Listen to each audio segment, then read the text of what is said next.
Final word. The final word. The final word. The final word.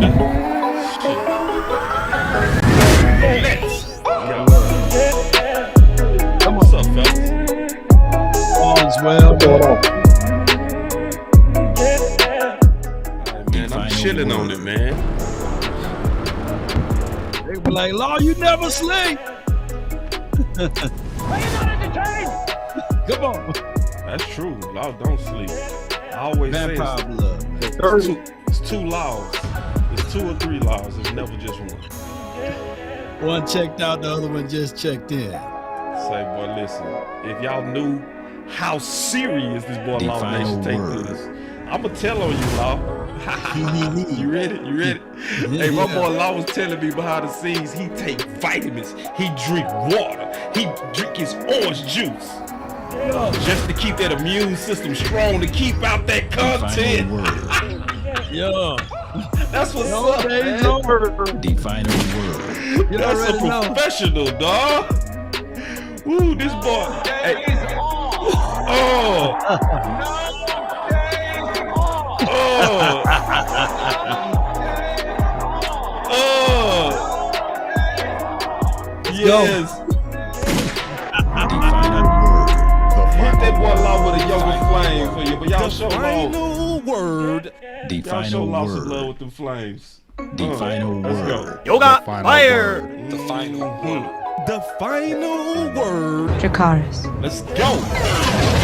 We got a lot to talk about today.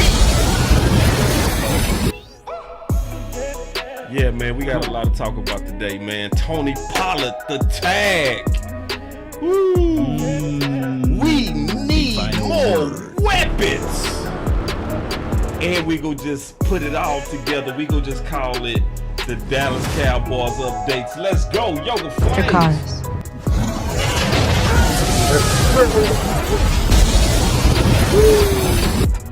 Burn them up. Burn them up. Yeah, man. I'm excited. And we got us a big week coming up this week. The final word is going to be coming back every week again.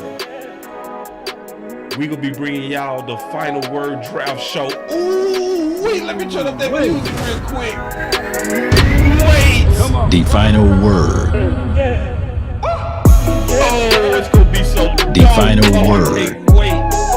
We going to have Jake Tuck, DMV, Big Game James. Oh, the Law himself, and the OC. Yeah. That's a dream team from the Lord. The That's a final dream word. team. The final word. The final word. The final word. The final word. The final word. The final word. The final We're gonna word. be talking about that. Yo. Yeah, we're gonna be talking about that. It's gonna be dope. Excited about that. Let's go. Alright.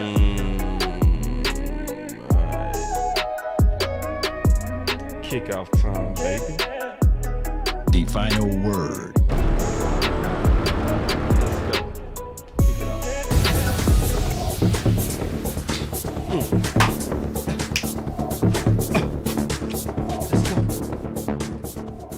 Let's go. Yeah, I just wanna run it up. Kinda check or something. I've been really in the field, let up. Yeah, I've been really in the field, let her rich, I let her feel. Lately, I just wanna run it up. Run it. Don't need no deals, I make the deal. Have to take it to a meal. Lately, I just wanna run it up. Wait. Run it. Yeah. Run it. Kinda check us on. Lately, I just wanna run it up. Count that too, count it up, count it up, count it up, count it up. Lately, I just wanna run it up. Need them ones, I need them fives, need them tens, I need that change. To the safe, got blues inside. Greens and pinks, it's all the same. I still save and roll my change. Take some losses when I play, charge it to the game. I'm with Love, yeah, I'm with T-Black, I'm with Another Rabbit one. now. I'm with Bay, yeah, I'm with Jay, yeah, I'm with Chuck and now. Still the same, not switching sides, now it's about loyalty.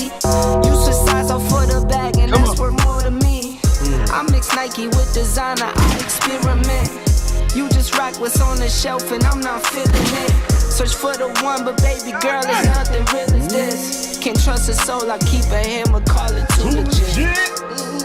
I've been really in the field, love the rush, I love the feel. Lately, I just wanna run it up.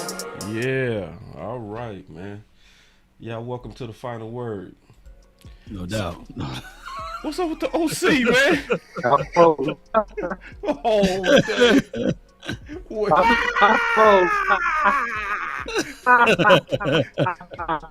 damn.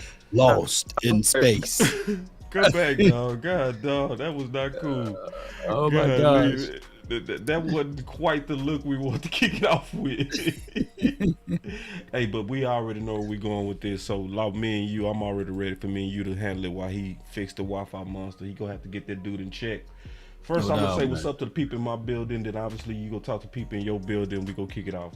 But I see Marcus, Dunn, Javon, Tariq. What's up, big homie Tyson Kelp.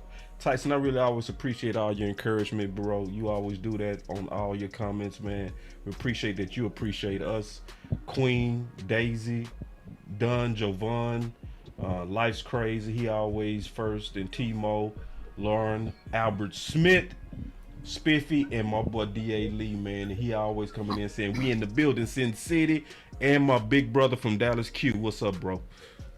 Yes, sir. And let me echo what Tyson, Tyson does a wonderful job of repurposing our content, and flowers to you, man. DM me your address. I got something for you, fam, because he's always sending us through Twitter, repurposing, man. And I know that is a hard job to do of just everything and giving us all flowers. So I want give you something in return, bro. So just DM me your address, and I know you're doing it from your heart, but I need to give you something from mine.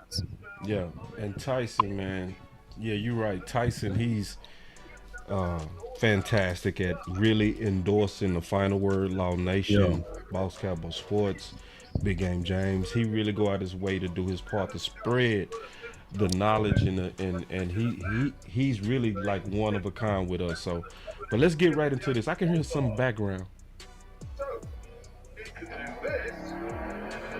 Yeah, that's not me. It's not me either. That you? That might be Big Game James. Hold on quick.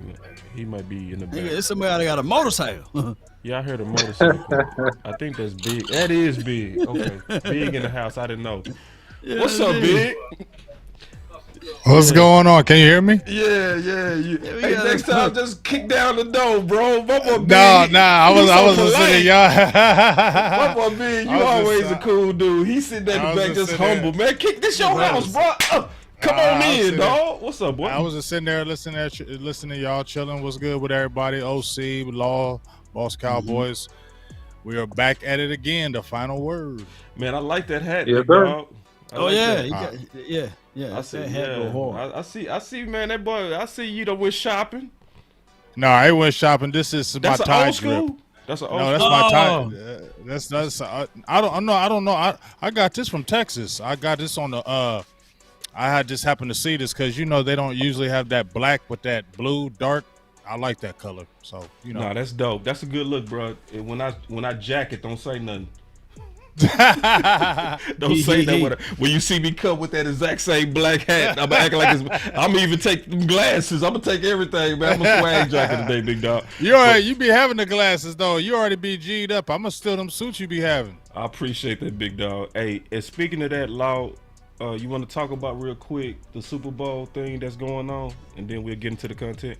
Well, we gonna pivot a little bit. We got some detailings of what time it's gonna start and how long we're gonna be there. So I hit you up pretty much on tomorrow because I got to meet with the lady to get everything coordinated. Where we gonna have the event at? So we had to pivot a little bit. So what we'll do is we'll kind of keep that on the low until we get all the details ironed out. That happens sometimes, everybody. We got to all be ready to pivot because things happen. We all independent and, we just got to shake things sometimes. But, man, my boy Quentin with the $5 super chat said, best Cowboys content show on YouTube. And I got to say, I agree, dog. I got to say, I do agree with that. I agree as well. I agree as well. I definitely agree as well. I stand The number with one that. show. The number one show. I definitely The best agree one. with that. The number one show. It's the number one show right now. So Dallas Cowboys. Wait, Yep, it is. Big, can It you sure say that is. with your chest out, big dog? I'm saying it all the way with my chest out. It's the number one show. Period. Period. Yeah. I don't care what nobody else is saying. We're the best. You know what? I really do agree too. I really can't wait to fast best. forward till we get to the draft conversation because my guy Big, man, he be hitting, don't he, Boss Cowboy? Oh, hell as well yeah. as the OC. Man. Oh, wait. Ooh, I'm a feature. yeah, for sure. I'm a feature. He's one of the guys. Let me say this: he's one of the guys that don't like to take the credit too.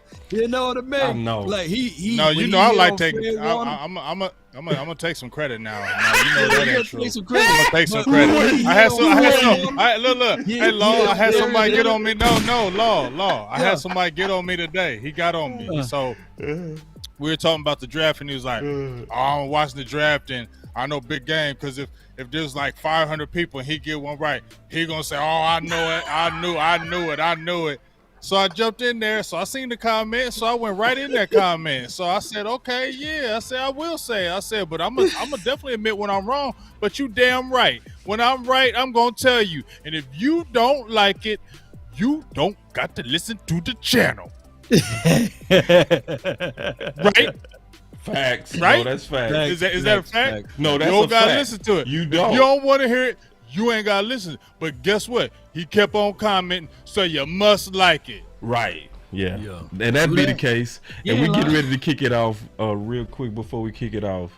DeShannon said, hey, Boss Big, Law and the OC, can y'all please go 2 hours plus tonight? Can't get enough. Nah, y'all We trying to always kill go people, 2 man. hours. Yeah, I We- know Boss do. You do too, bro. Come on, bro. You know you be 2 hours in. Though you be the first one. I gotta go. Then it'd be like, but let me get my final word. It'd be 30 more minutes. Yeah, right. That's you, Boss. You be like, he said, I know we about to go, but let me just talk about this one more thing. Before you go, Big, I want to get your thoughts on this, and then I get you back in the show. Yeah. Right. All right, here we go. Let's kick it off, man, because Jesse Holly talked about something. And I do have this link in the description, so that obviously y'all get him a full click and credit for this. But here we go. Listen to this first part, and then we go talk about the second part, because to me it's interesting, and then we go start picking up on other things. Here we go. LA Rams. Chargers. LA Rams. LA Chargers. You know what's been funny, Kurt? Former NFL running back Arian Foster came out with this weird comment about that there's a script that's given out to every player and team. I saw something about that. And it's one of the most hilarious things Is it? ever. Like, him saying it in the state that Arian Foster might be in is not hilarious. But the way that the internet, who absolutely takes nothing serious, has taken that and turned that into something hilarious. And so now everyone's like, oh, when so-and-so saw the script, and they do all these funny memes and gifs and stuff like that. And I say all that to say Kellen Moore leaves here kind of under the depleted offense, not having it, and headed over to the Chargers, who are in talks that they maybe be getting rid of Everett and Keenan Allen. They're two of their top targets there. I was like, wow. I said, Kellen Moore, and I put the gift on when Kellen Moore was like a quarterback for the Cowboys, and looks at the iPad and he's like flips it off like, oh boy. I said, that's what Kellen Moore looks like when he got the script. And he'll be losing two of his top three pass catches over there. But Wait, before we go to that next part, I want to talk about that real quick. Man, is Kellen Moore like a cancer or something, dog? Why everywhere he go, number ones and top targets disappear? I'll tell you exactly why. Because he sells the no-star wide receiver offense. That's his calling card. Yo. He's selling his system, and he wows them with his IQ coverage and the beauty draw up. But at the same time, you got to have players to win games. And at the end of the day, he's going to be in a world of hurt. If he don't have Keenan Allen and he loses Eckert, it's going to be an extremely short-lived situation over there in LA for him. Because we got to know that's not a coincidence. When you showing up, they top targets are going out. That's exactly what it sounds like. Is that he over there selling like he sold Jerry and Steven, or Steven sold him. Hey, with my system, you don't need stars. Right? Because we were saying that. You remember Will McClay said in training camp, In our system, there's no stars. So I'm so happy, go. All right, here we go. So let's get to the next part. This is the most important part. I ain't even want to spend a bunch of time on that unless y'all had some. Did you have some on that big? Hell no, I don't even care about Kellen Moore no more. All right, cool. We moving on. Cool. Just that. Here we on the good part. Check this out. The NFL script for us gives us Brian Schottenheimer. Yes. And, through conversations and listening to what Mike and some other people said and asking around, it's a unique job. It holds the job title. See, I'm like that he actually asked around. We don't know who Jesse Holly's source is on this, but Jesse is in the building, and we all know Jesse personally. We all know Jesse is a man of character, and he ain't gonna be making up stuff. You know what I mean? So when we hearing this from Jesse, this is gonna be very insightful. Then we go talk about it. Here we go. Right. Be right back, boss. Coordinator. But on game day, Mike McCarthy, who is the head coach, will be calling the plays. So some may ask, well, what is Brian going to be doing? Right.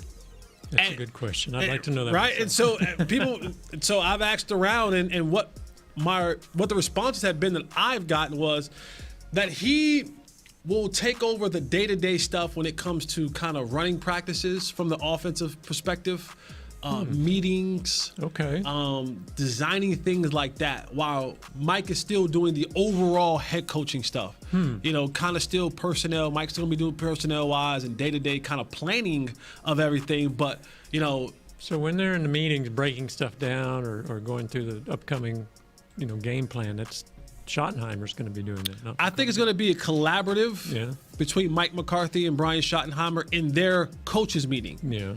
And let me take you behind the scenes just for a second. Yeah. When you're going through a week of football, and I don't want to get too complex on you, but the days are broken down, right? You have your Monday comes in. Then he got into kind of like how the practices work. But the big thing that he was talking about is how their roles are going to be divided up, and he went into a lot more detail than I've ever heard. So I want to kind of get y'all thoughts on this and kind of see if do y'all see anything that we should be fearful on, or do y'all see like an opportunity in this thing, or what are y'all seeing from more and more that's starting to come out? I'm gonna start with you, Big. We always start with you, Big homie. Well, I just feel like, he's getting this guy that he's comfortable with. He was with the staff last year, and I was already hearing that he was going to do a lot of more of the install of the offense, but Mike was, will call the play so he can make installs of certain checks or certain plays they may see. Mike McCarthy can go to those. I think they can just work hand in hand. I think just Mike McCarthy wants to have guys he's comfortable with, guys he knows his system, and I don't feel like this is anything kind of weird. I think we've seen this in the NFL before, and I just feel like they already have a relationship.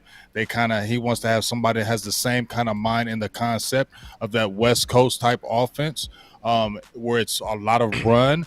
It's a lot of run first, a lot of play action, and that's what Dak is really good at, is play action passing. Quick slants. Dak is good with those slant patterns and getting to the ball, the receiver, when he's in motion. I mean, when he's, CeeDee Lamb is good with yards after catching, but hitting him when he's in motion with the ball, that's when he's really good at. So I think you're going to see a lot more of that. So, I'm like I said, I'm ready to see what's going to happen with it. I'm not going to be what we say. A lot of people, well, not a lot of people, but some people were pessimistic about it. I don't feel so. I feel like this is something that we'll see, I'm ready to see what's going to happen with it. You know what I mean? I don't feel like it has to be some explosive number one type offense. As long as that joker is getting the job done, run pass, I'm cool. No doubt. That's some good observation there, Big Game James. And I would say this too. Nothing new under the sun. The 49ers had the same game plan. They got an offensive coordinator, but their head coach called the plays, and his name is Kyle Shanahan. So, yes, you have installments. Yes, you have strategy schemes, and this could work out best for Mike McCarthy. Why? Because Mike McCarthy now can sit back and still be the overall coach, meet with all of the staff, but now when they get down to actually dialing up plays, use and lean on his experiences. he been around great quarterbacks like the Joe Montanas, like I believe Brett Favre and all of those guys, Aaron Rodgers. So he know what good quarterback play is. So let's put the quarterback in good situations. So we would now begin to utilize and see the full strength of Mike McCarthy and the way he want to see these wide receivers and as well as tight ends. I recall just before the season kicked off, ladies and gentlemen, that he wanted to see Simi Fehoko as a hybrid tight end, and we had our backs and forwards with that. But now looking at the bigger picture, and hindsight is 2020, maybe Simi never could pick up those option routes and those stop routes. Now, when we look at everything and we see what Michael Finley done, when we seen what Jimmy Graham done, and we seen what all of the host of other tight ends done under Mike McCarthy's system, maybe we would see the utilization of Jake Ferguson, Peyton Hendershot sprinkled in with Simi Fehoko so he can get some playing reps and times in out there on the field. So all of these things could work out for the good. OC, did you Yeah, hear?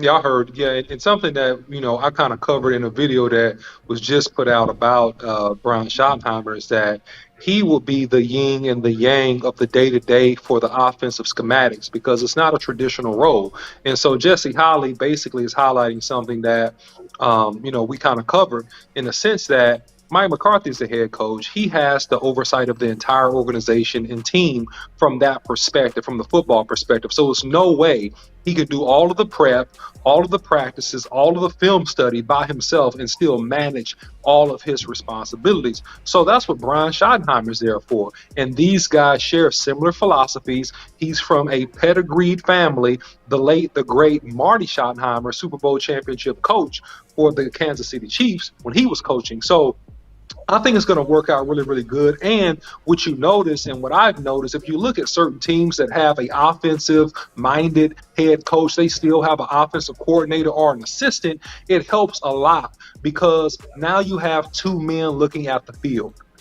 And it's big. So if somebody misses something, the other person normally picks it up, and you're able to make really, really good in-game adjustments and have really, really great prep, because you have two sets of eyes versus one.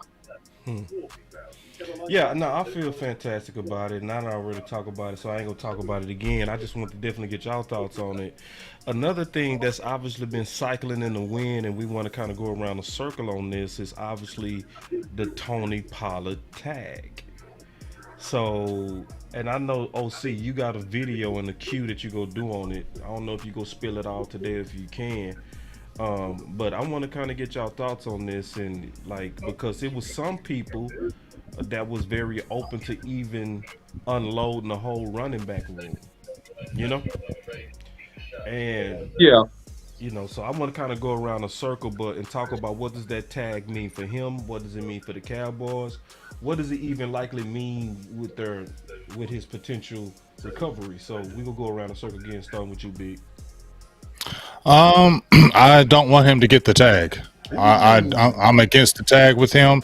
I did say, I made a video about I'd rather see him get a deal more than the tag, because I feel like the tag is just a 1-year rental. You're not going to re-sign him to a long-term deal, but if you tag him, he's a running back. He's 25, will be 26. I mean, I just feel like that's just, you got $10 million you're going to give him to him for 1 year. What if that year is not good? Then you're talking about bringing Ezekiel Elliott back, and if he takes that huge discount, I just don't like it. I just feel like, you got Tony Pollard in the 4th round, and as I said before, I was open to having him being the lead guy, Malik Davis being the backup, and seeing how that can go, and maybe you can get a running back later. But you did get Tony Pollard in the 4th round, and Tony Pollard is an explosive back. This running back class is very deep, deeper than it's been in a long time. Yes. Some good explosive backs in this draft. A lot of good running backs in this draft. Yes. So I just don't understand why you would spend $10 million on a player, even though he's explosive, just to see him in Mike McCarthy's offense. No, I don't want that. You can get you a running back. You can keep a Malik Davis. I mean, you really can do it. It's just really you're gonna be scared. This is where you be scared. Oh, we worried, and so we ain't gonna jump out there and get no rookie or nothing like that because we scared. So let's just put him on a 1-year deal because we scared.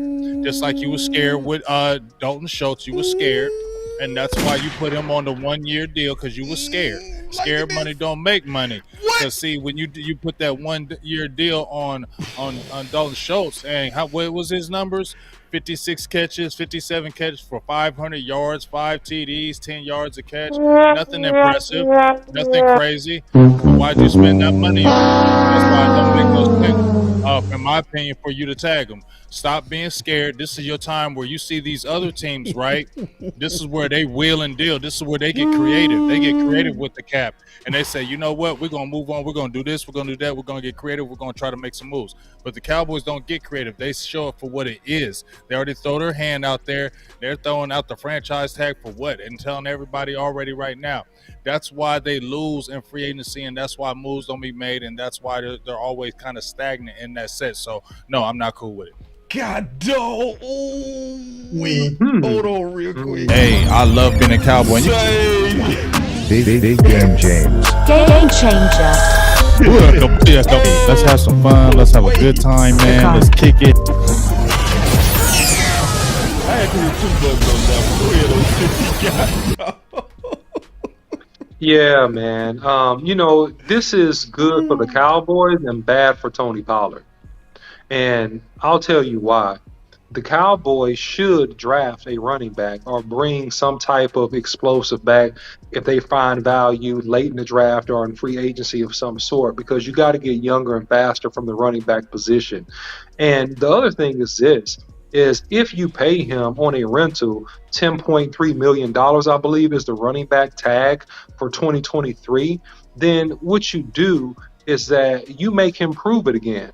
You make him prove it again, and you do what I think they're going to do with Dalton Schultz, which is make him get down the road, get another year of wear, get another explosive year out of him, hopefully, right, and use him as an assurance policy as you rotate younger and fresher bodies into that backfield. And that's the play by the Cowboys if they follow through with this in terms of Tony Pollard. It's bad for him because we know that running backs have a certain shelf life. It doesn't matter how fast, how great, how explosive you are. The exception to the rule would be people like Adrian Peterson, would be people like LaDainian Tomlinson, would be people, I would say, even like a Derrick Henry. But those guys are exceptions to the rule. They're not the rule. Everybody falls off a cliff at a certain point, and you just don't know what year they're going to do it. And that's the deal with being a running back and why you got to get paid. And if I was Tony Pollard, just on the real tip, man, I would hold out if I was you, my man. I would hold out as long as you could. I wouldn't sign that tag. I'll try to make them give me some money. But this situation is good for the Cowboys, and it's bad for him. But see, he can't hold out OC because that's not going to help him. He's a running back. So for him to hold out, nobody wins when they do the tag. Nobody. That's why the tag needs to just move off, and they just need to figure out when they do negotiations how to get rid of that tag, because the tag don't help them. Because if he's going to hold out, what person or what player have we seen actually hold out and win that battle against team? You're going to do nothing but lose and get fined and come in late and then possibly get an injury. And then what happens with that? Then you done messed up that tag and you're a running back. Well, the deal is that you can refuse to report. And by refusing to report, depending upon the strength of the draft and what other bodies come into the building, you could potentially hurt the team. And so it's the threat of you missing time. And it's just posturing. It's a two. Are you going to win? I don't know. Probably not. But if they don't go out and sign a really good running back in the draft, right, or go get some other capital free agency, and you're the feature guy, and they, let's say as a theoretical, they let go of Ezekiel Elliott as a theoretical, right? Now you banking a whole franchise on a rookie back or unknown person, and that gives him some type of leverage, and that's what I mean. Man, Big, see, because I know Big already been looking at them draft candidates, bro. To me, it's impossible to look at the depth of this class, because I know a lot of people, Bijan, bro, it's way more than him in his class. It's a lot of backs in this class, man. It's some horses, man. It's some horses. But I did want to say this also about Tony Pollard. If we go into the West Coast, it is no better back than Tony Pollard. Ooh, he was made for this offense. So if anybody want to get excited, go look at what McCaffrey was doing at San Fran and how they was using him, and then imagine Dallas doing that with Pollard. Oh my Lord. Yep. But you know what, boss? Yeah. I'm agree with OC in the fact of this is not good for Tony Pollard. Like I said, the franchise tag I don't think is good, period. But it's definitely not good for a running back in Tony Pollard.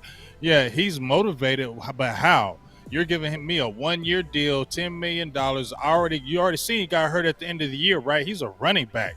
You see he got hurt at the end of the year. So how are you happy about this? That you want a long-term deal as a running back. You don't want no 1-year deal on a franchise. No, you don't. This is for the Dallas Cowboys. This is for their selfish side. Let's just use you for that year because we worried about stuff.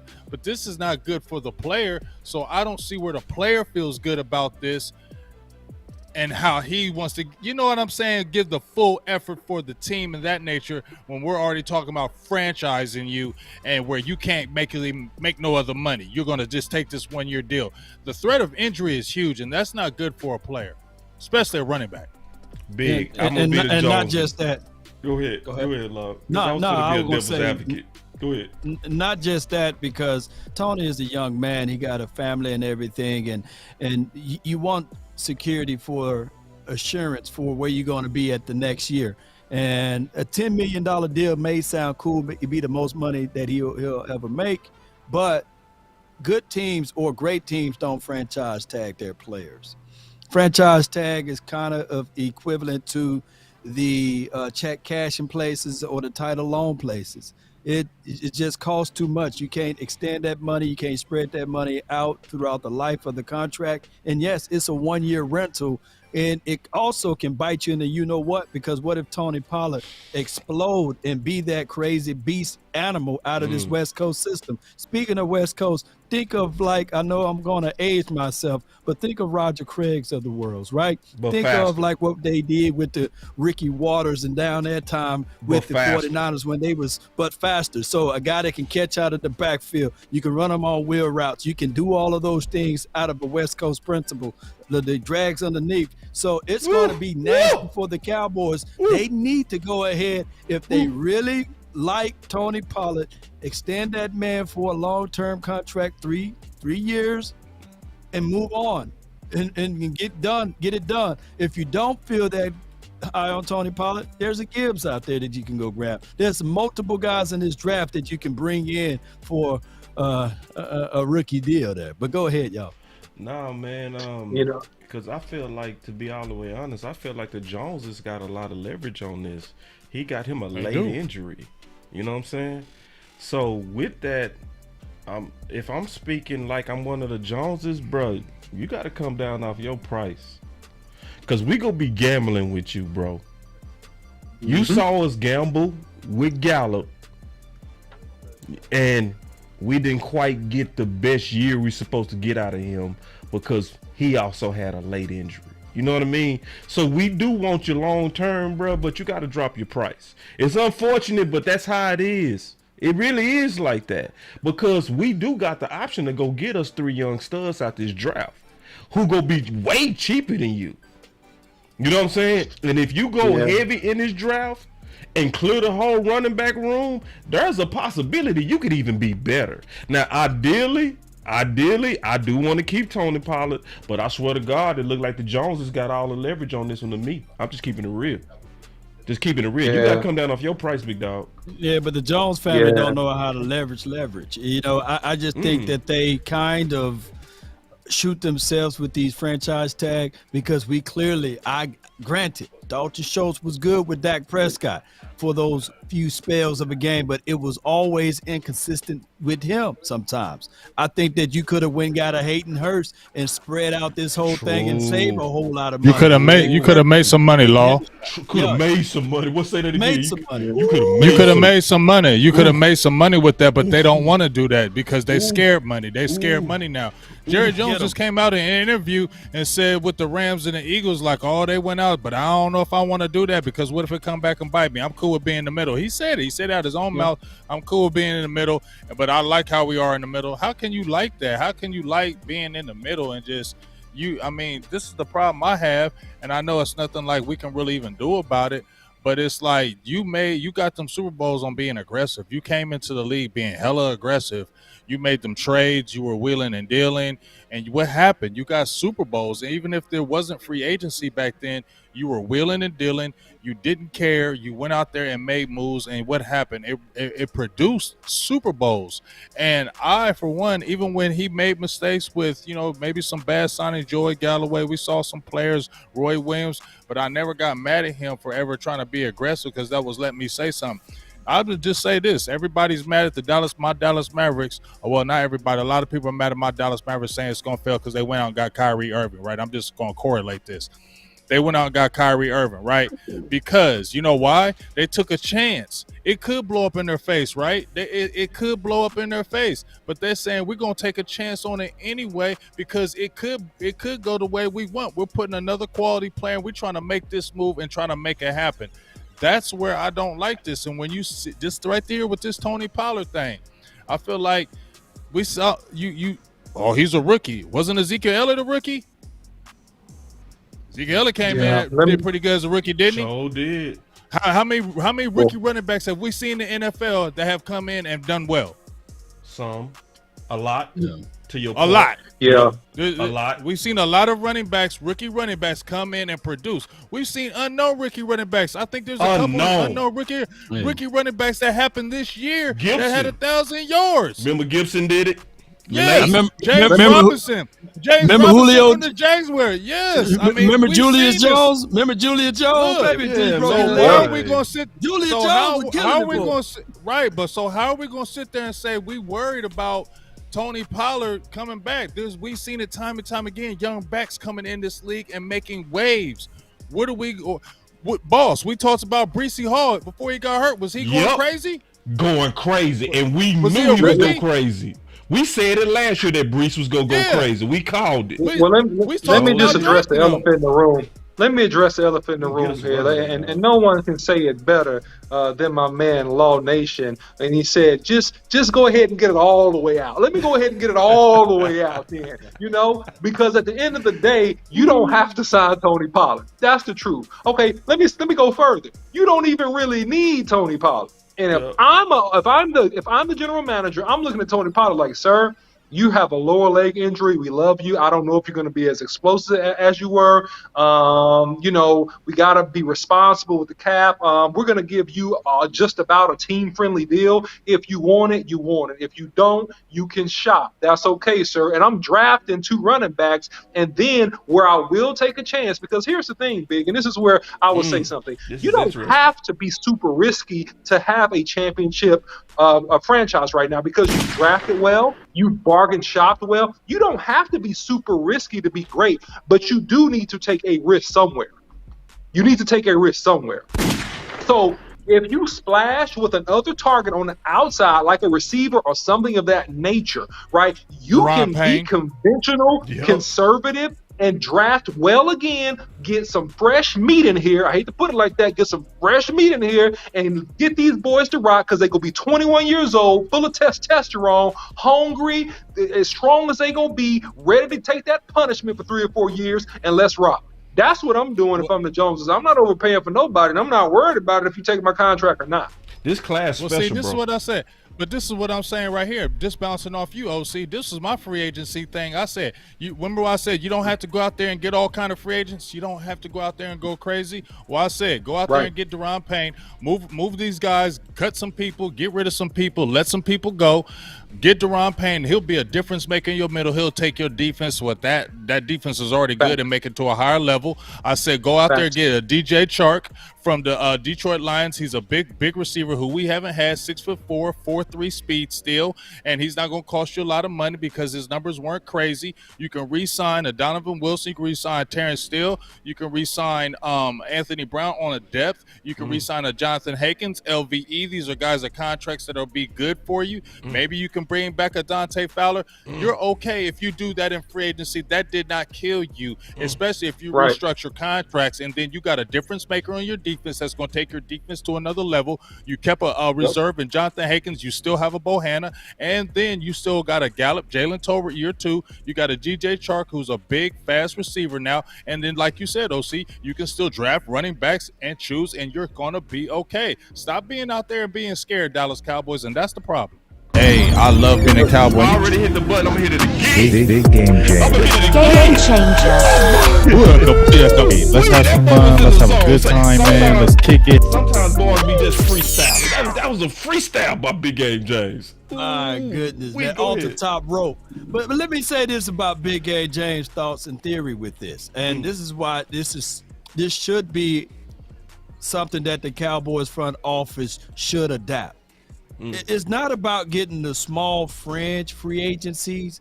We're not pretty much wanting the Cowboys to stop their philosophy with that. But what we're saying to the Cowboys, damn it, won't y'all just make one big move? Just one legitimate big move. Deron Payne would be that guy. The last time we had a guy with double-digit sacks from the interior, his name was Jason Hatcher. And you really think about it, this will allow Parsons to eat. This will help out your secondary, especially Diggs and all of those other boys Bland, on whether or not you're going to kick them to the outside or keep them inside. So, yes, your interior trench warfare is everything. And that's one thing you can't get out of this draft. Is a Deron Payne or one of those big boys inside, because those big boys out of the draft, 9 times out of 10, they got to get their weight up, they got to get their strength up, their grown man stuff, and it takes about 2 to 3 years collectively. And you can get a known commodity out of Deron or even Javon Hargrave or somebody like that from the interior. I know the Eagles fan talking about him, but he had 12 sacks from the interior. That helped everything else out. So they can't pay that guy. And, of course, the Washington team can't pay Deron. Let's figure out a way to pay one of those guys to bring them home over here in Big D. All right, so and I'm gonna throw another name in the hat.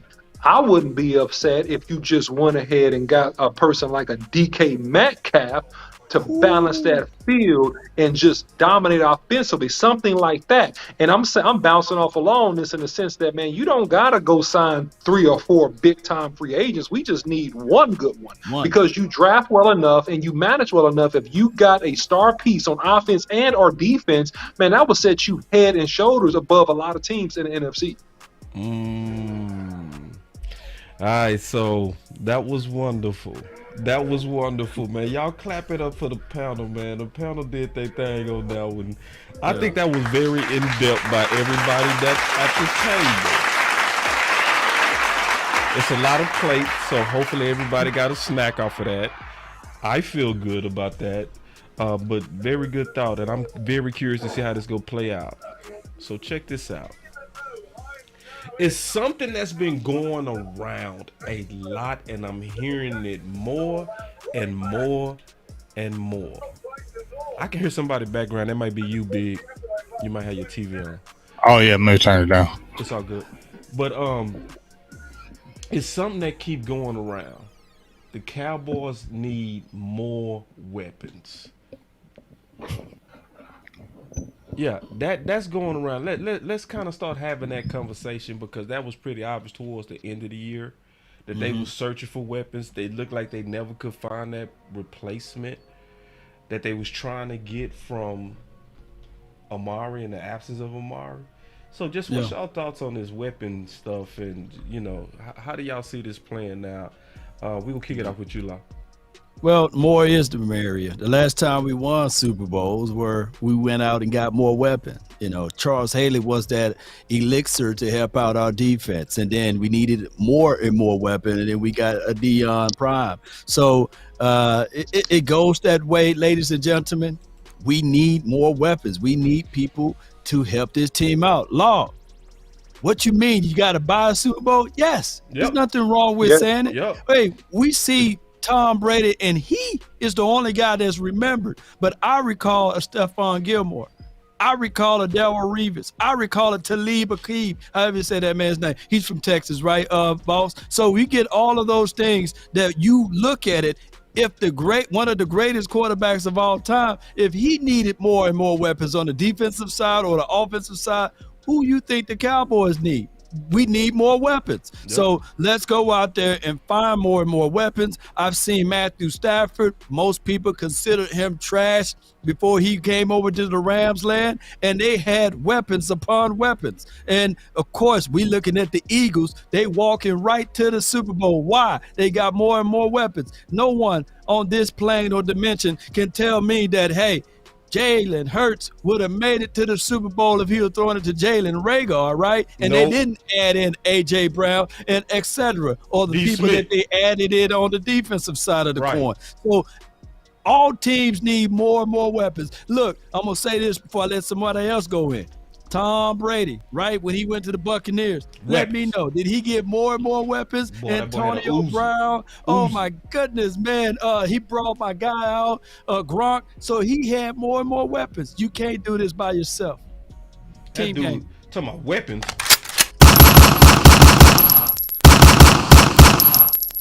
See, my question is I said this last night. Dak is the only quarterback that they actually take weapons from and say do more with it. Right. Woo. Because you can't tell me that Josh Allen is Josh Allen without Diggs. You can't tell me Burrow is Burrow without Chase and Higgins. You can't tell me that. I'm not listening.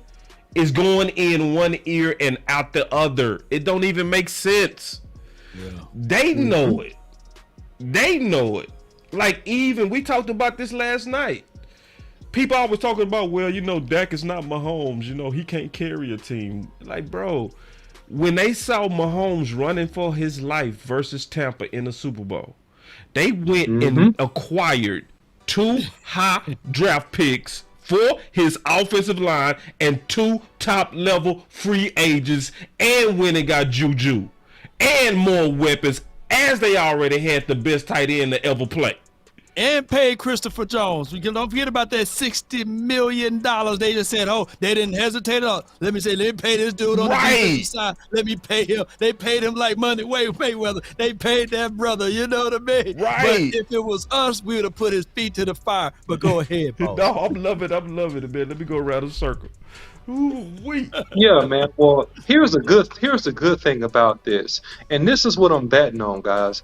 If Mike McCarthy has some say in these draft picks in the same way that Dan Quinn got control and was able to stock his side of the ball with the premium talent and the type of players that he likes, we're going to be in extremely good shape. Because if you go back and you look at the Green Bay Packers, what did they have? They had big wide receivers that were great route runners, that had speed. They had big tight ends that look like power forwards from the NBA, 6'7", 260, 270, that could run past safeties. We had running backs that could pound it, cut, catch out of the backfield, and also make the long run. So listen, if we get the type of prototypes for the West Coast offense that they ran up in Green Bay, and Mike McCarthy is able to get his shopping list together and actually pick some of the ingredients by which to make this masterful recipe, we gonna be in real good shape. So it looks real good, and as long as we see some trickles of that in this draft, we gonna be in real good shape. Count that money real quick, because listen. This is the logical step to build on it and use what we've established, or if you will, the foundation of the wins we've got. This is a time for us to build on it, and that's what this is. This is a building step. Offensively, will you keep the same offense, or will you go back to what Mike used to run in Green Bay? It will be, I'm sure, with added nuances of the times, but more importantly, the personnel. Wait a minute, Arkansas. To the OC's point. To the OC's point. Ooh, I see it coming because the writing is on the wall. You got CeeDee Lamb said it. You got Jerry said it. You got all these people talking about weapons. Weapons. Listen, the weapons are coming. Not if OC win. One more time. It will be, I'm sure, with added nuances of the times, but more importantly, the personnel. Ooh, but more importantly, what? Hold on. Wait. More importantly, Big, did I hear him right? More importantly, what? It will be, I'm sure, with added nuances of the times, but more importantly, the personnel. He ain't bullshitting on he telling the truth on that. Listen, cause see, that's why we started the show off with this. It's no coincidence that Kellen Moore, the counselor, going over there to the Chargers, and all of a sudden they losing weapons. We get rid of Kellen Moore, and we get the epiphany that we need more weapons. Oh wow, what a coincidence! Wow. Go ahead, B. Oh, you off? Your mic off? Your mic off? You muted. You muted, dude. Hold on, I didn't mute him. No, he muted himself. Let me see. Let me make sure I mute the big homie, cause I want to hear from homeboy. Ooh, he might have muted it when he had that background on the TV. Remember? Yeah, he hit that background on the TV. He probably muted it. Hold on, real quick. Hey, whenever you come back, just kick in the door, Big. Don't even ask. Just start talking. But go ahead, Law. Did you have some thoughts on that? Well, we know what Big Game James gonna say. Yeah, that sound good, but that's lip services. Big Game James look like he was ready to go. Not Game James, you know when he get like this, he get ready to talk, boy. Big Game James, he did kind of have his face right here though a little bit. Did he not? Did he or did he not kind of have that face when I was excited? Was I reading the room right when I was excited? Was Big looking like that, bro? You was excited. I was excited. I was over there liking the. Well, that twerking is horrible in the back, but Big Game said he smelled fish out for that one. Ooh, dog, man, that ain't no fish, but these boys finna go shopping. I think it's getting ready to be exactly what the OC said. What they did on Big defense. Game James go first though. I'm waiting on him, man. Big, fix your mic. Big, fix your mic. Big, fix your mic. We want to hear from you, Big. We putting that pressure on you, Big. Everybody say it together. Big, fix your mic. Big, and while we doing that, I gotta hit the OC with a button real quick, cause on the cool, man. You deserved it on that last one. I just forgot to do it. Here we go. Let's go buy Big some time. Here we go. The OC. Let's go. There's no emotions, no friends, no loyalty. Straight business. We gonna go back and straight business. Put hashtag straight business in the chat. Man, I promise you, we gonna come back to this show and we gonna talk about it. We gonna say, remember we said they was getting ready to super stock up on weapons. In about 3 months, we gonna be like, ooh, look at this. Watch, I bet $1 million. Jerry is not playing. Is Big back? Is he back? Okay, he coming out. He coming back in. Mr. Big. They call me Mr. Big. But OC, you go, man. Man, look, yeah, I mean, at the end of the day, man, I mean, if you just go back and think about it, right? And I mentioned this before, I'll mention it again. One of the reasons that we didn't have the involvement from the Jalen Tolbert 3rd round draft pick is because he looked like a deer in headlights. I remember one game, he checked into the game, guys. He was in a slot, and I was just watching it on TV, and Jalen Tolbert's eyes were this big. He just looked like he had the fear of God in him. And I'm like, man, that young man is struggling. That young man is confused. And now, if you can simplify testing. You in. Yep. You good, in. brother. You in the door. Oh, I didn't mean to cut you off, OC. No, you good. I apologize. No, you can But go, yeah, go let me jump right in there and temper Boss's enthusiasm. I'm gonna temper your enthusiasm up in this mother sucker. Temper your enthusiasm up in this mother sucker, dog.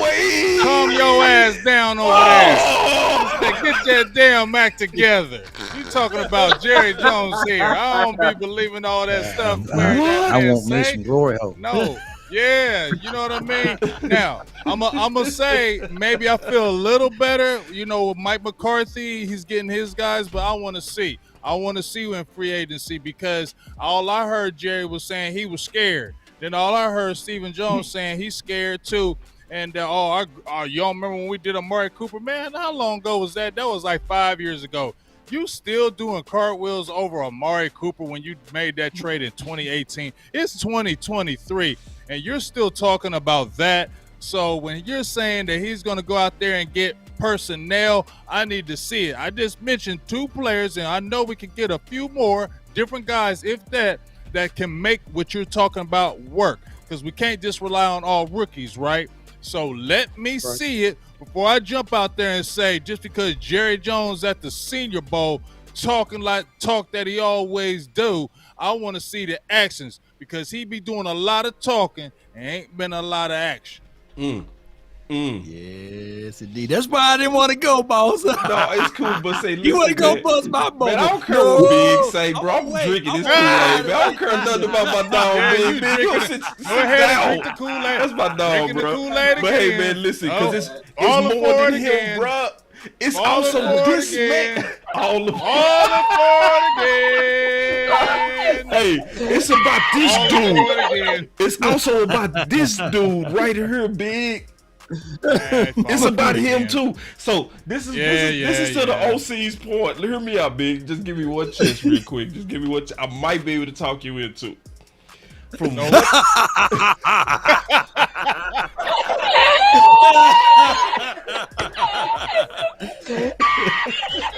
Hey, y'all give me a second, man. I think I can do it. I think I can do it. You gotta wait. Hear me out. No, you gotta wait all the way to the playoff next year. No, exactly. We got no. We ain't wait for that. We ain't wait for all that. No, I don't see it in free. If I do not see it in free agency, we're waiting to the playoffs again. No. Hear me out. Because it's something that the OC said that was pivotal that I'm holding on to have some type of faith, which is also leading to me drinking what I think is measured Kool-Aid. But hear me out, Big. I want you to hear me out. The big thing, now hear me out. The OC said something that was potent. Remember when Dan Quinn was tasked with fixing the franchise's all-time worst defense. So Will McClay and Mike McCarthy came together, and Mike McCarthy said something that turned Will McClay into Superman. He said, listen, man, I'm not going to dictate to you who to pick. You get the players, I'm going to coach them up. Just get me the players. When if Mike McCarthy say that on offense, even though Jerry Jones put it out there and we should be leery of what he say, I do trust that if Mike McCarthy unleash Will McClay to work his superpowers, bro, we gonna have a better offense. That's just how I see it. Well, we ain't working our superpowers if you sign Tony Pollard that franchise. You're not working your superpowers, are you? No. I'm going to say something about that real quick, because I might be able to help Boss Cowboy convince you a little bit on this one, Big. If you think about this, we really don't need to dominate in the free agent market, because it's not a bunch of great free agent wide receivers out there this year, in my opinion. But where you can get hidden value is the hidden gems that you have in your own organization that you have not used. Because what did we see with Jalen Turber going back to training camp? We saw him beating people one-on-one. We see him doing great things in training camp, but then all of a sudden when we got to the regular season, he disappears. Why? It had to be a disconnect with his learning and his acumen about this system. If you simplify this and let man beat man, like Michael Irvin said, let man beat man. Jalen Tolbert can beat some DBs in this NFL. Also, think about a guy that runs a 4.2 that hadn't even got 5 targets on offense. His name, he made the Pro Bowl as a kick returner. Right? Imagine using him some. You get some redemptive power. Also, I'm going to say a guy I still like, who I just think, man, hadn't really got a fair shake. Simi Fioku. I think he's a possession guy. He's a 4.4 guy. He's tall. He's big. He's 6'3", 230, runs a 4.4. You can possibly get some redemptive power by making one big move in free agency and also adding some additional talent in the draft along with what you have. And if you do that smartly, what I say, Big, it's a lot of redemptive potential things you can do to even use the pieces you already got. Just an idea. But I'm with you, OC. That's why I said go get a Deron Payne and get somebody on a defensive side. That I said, you don't have to get 5 free agents. Get like 2.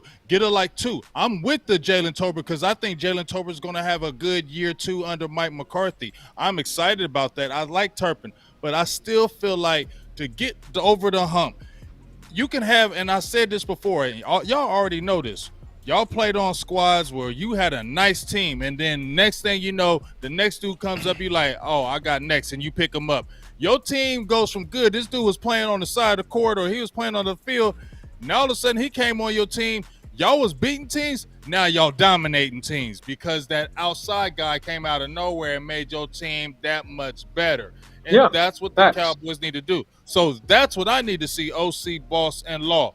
When I see that in some free agency, because you just said, Boss, personnel, right? If you let Mike get his guys, like you said, Dan Quinn was able to get his guys on defense, and you saw the defense change. If I can see that on offense, and I can see some aggressiveness out there, because I saw a little bit in the midseason, not a lot, but it was enough for me to say maybe y'all changed it a little bit with the flirtation of Odell Beckham Jr., and then you went out and got Jonathan Hankins, even though it was 2 years later and it was cheaper. It's still he still helped. But was Jonathan Hankins a difference maker? Understand what I'm saying. I like Jonathan Hankins. He was good for our team. But was he a difference maker? No. So that's what I need to see. We need to get at least 1, maybe 2 small, but we need to get 1 difference maker from free agency. If I see some of that, even on offense, then you guess what? I ain't going to drink Kool-Aid, but I'll have the cup over here sitting and by me. But I ain't saying nothing until I see something like that. If I don't see nothing like that, dog, it's just a bunch of talking just to get us back in, reel all our Cowboys fans back in, and start believing that foo-foo stuff. I ain't doing it, dog. Let me hear one time, man, Boss. Wee-woo, wee-woo. Oh, the wee-woo. Oh, you see this guy? See this guy? Number 1 bullshit guy. He do the wee-woo, wee-woo.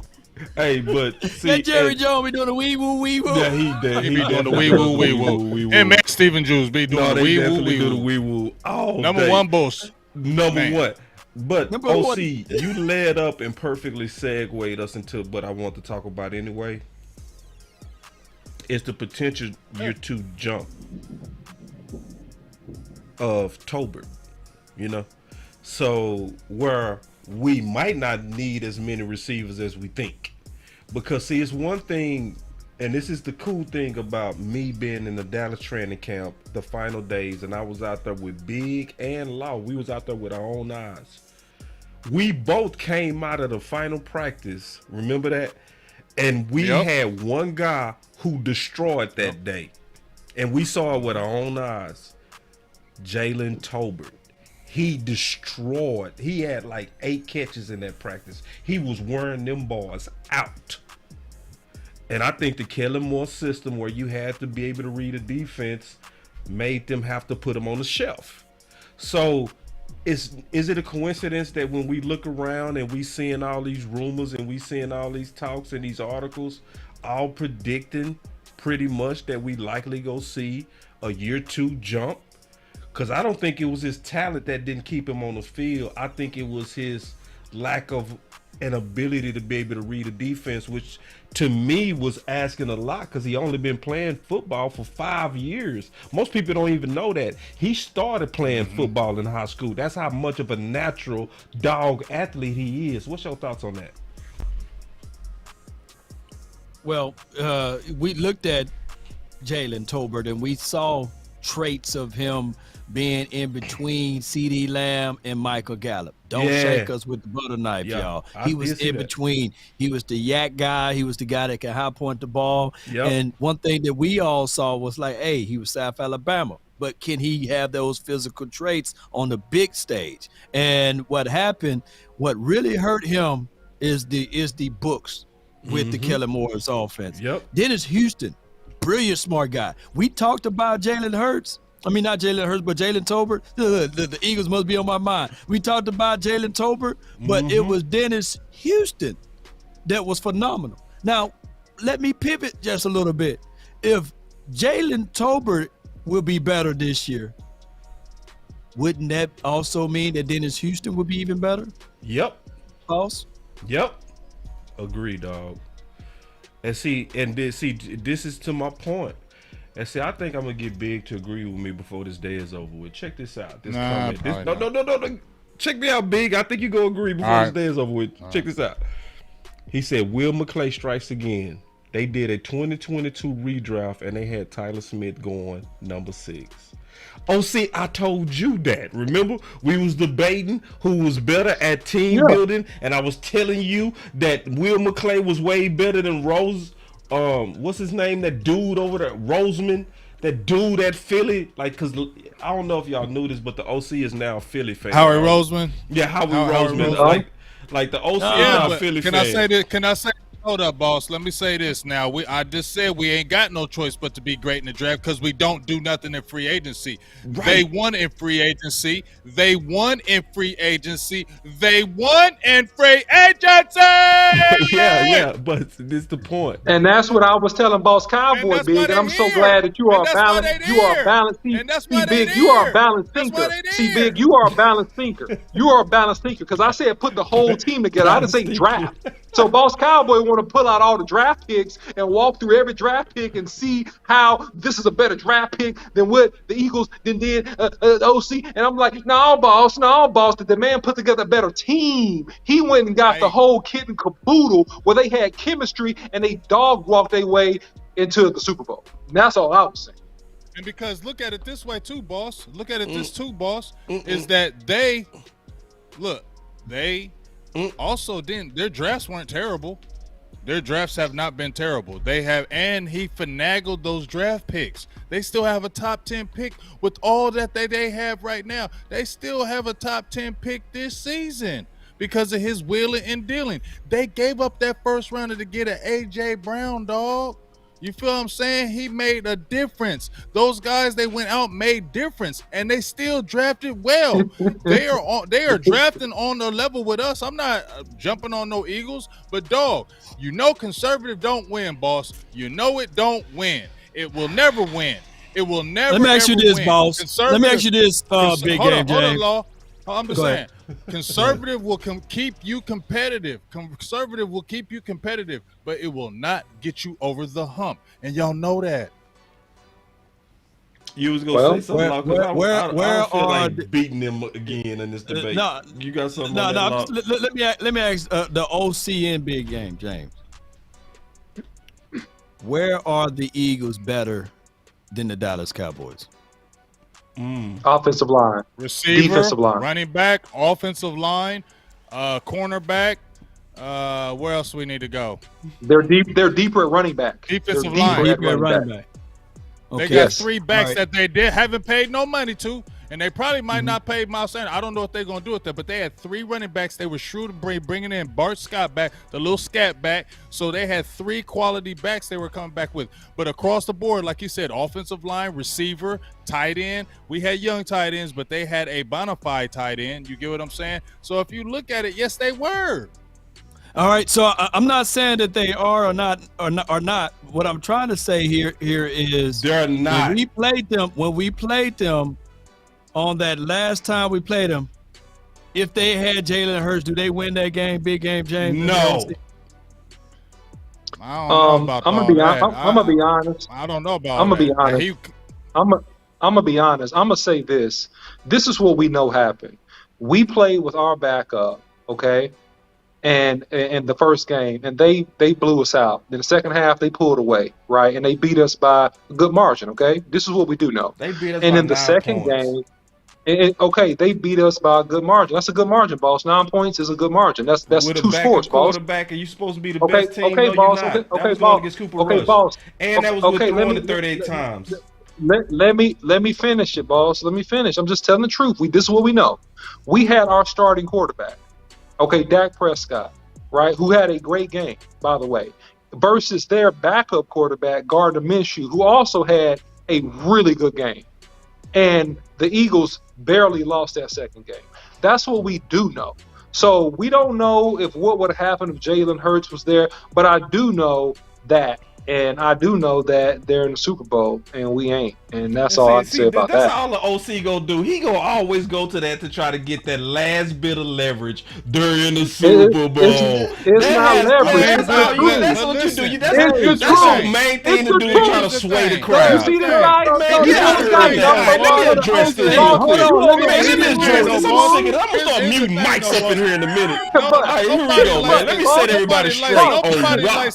I'm gonna let everybody. It's real simple on why we are better at team building. You don't know. If it's okay, and listen, I heard everybody case. I heard everybody case, and I want to hear your case. Everybody case was whack. I'm gonna break it down. Ain't nobody gonna be able to fight me when I say this. Because it's homegrown. No, it ain't homegrown. No, check this out. Then tell me. It's easy too. You gonna feel me, and I'm gonna say it in the way I know you gonna feel me, B. I'm gonna say it in the way I know you gonna feel me. Cause you box, you a fighter. Okay. You a fighter, right? Okay, so you in the ring. You in the ring, right? So I'm finna mute this. Hey, OC, you one more time. I'm muting you, dog. I'm muting you. Oh, you gonna punish me? I'm gonna punish you, bro.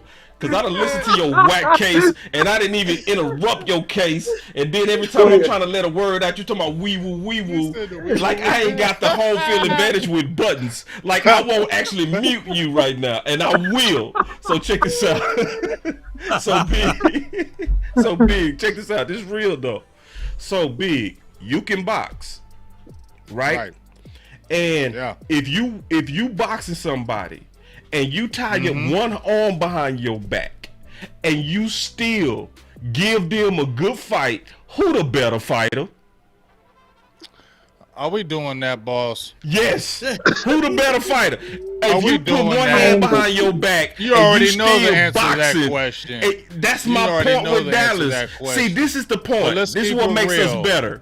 Because Will McClay has a hand tied behind his back, and he still build teams just as good or better than Philly. And let me say this, they have not allowed him yet to go all in. You know what I'm saying? They have not. My question is this: if you took the hand from behind his back and say, "Okay, I'm gonna stop being baby nuts," if was a fifth, go get it. If was a fifth, you telling me he couldn't get it in 1 year better than Josie? You telling me he can't? But we don't. Man, the fact that we are competitive, you just making our argument. I easily win this argument. Game is over. You're just making our argument. You're making the argument. You're making the argument, boss. You're just making the argument. You just said that if his hand wasn't tied behind his back, we'd be doing it. Harry Roseman's hand is not tied behind his back, and guess what? They are doing it. So you just answered us. But I'm saying we're better, though. I'm still saying that we are better. But boss, that's my point. We're better. Hypothetical. He's a better. We are better. Your hypothetical is correct. No, I'm about to give you some credit. Your hypothetical is correct, boss.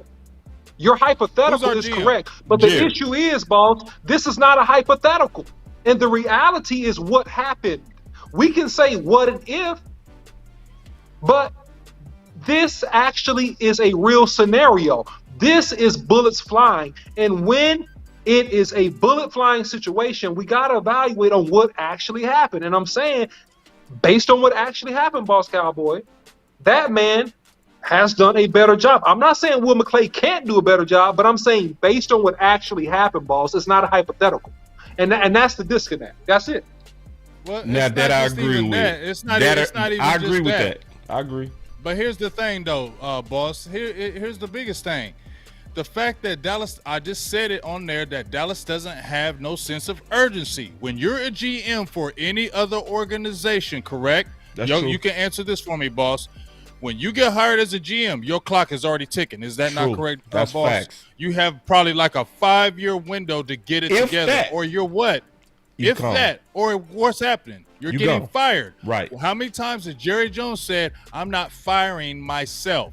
No. So where is the sense of urgency from the Dallas Cowboys organization when there's nobody firing them and there's nobody putting pressure on them to make the changes in the moves? So they can slowly, just like I told you this past season, boss, that they were going to fall back on that.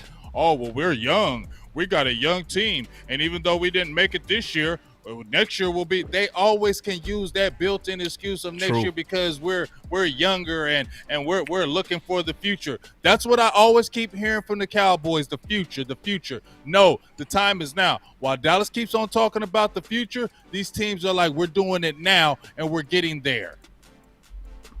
And the issue with this is that because Will McClay hand is tied behind his back, but we can't Philly be better if we ain't get nothing. Philly is better in terms of less bureaucracy, less politics, less BS, less committee stuff.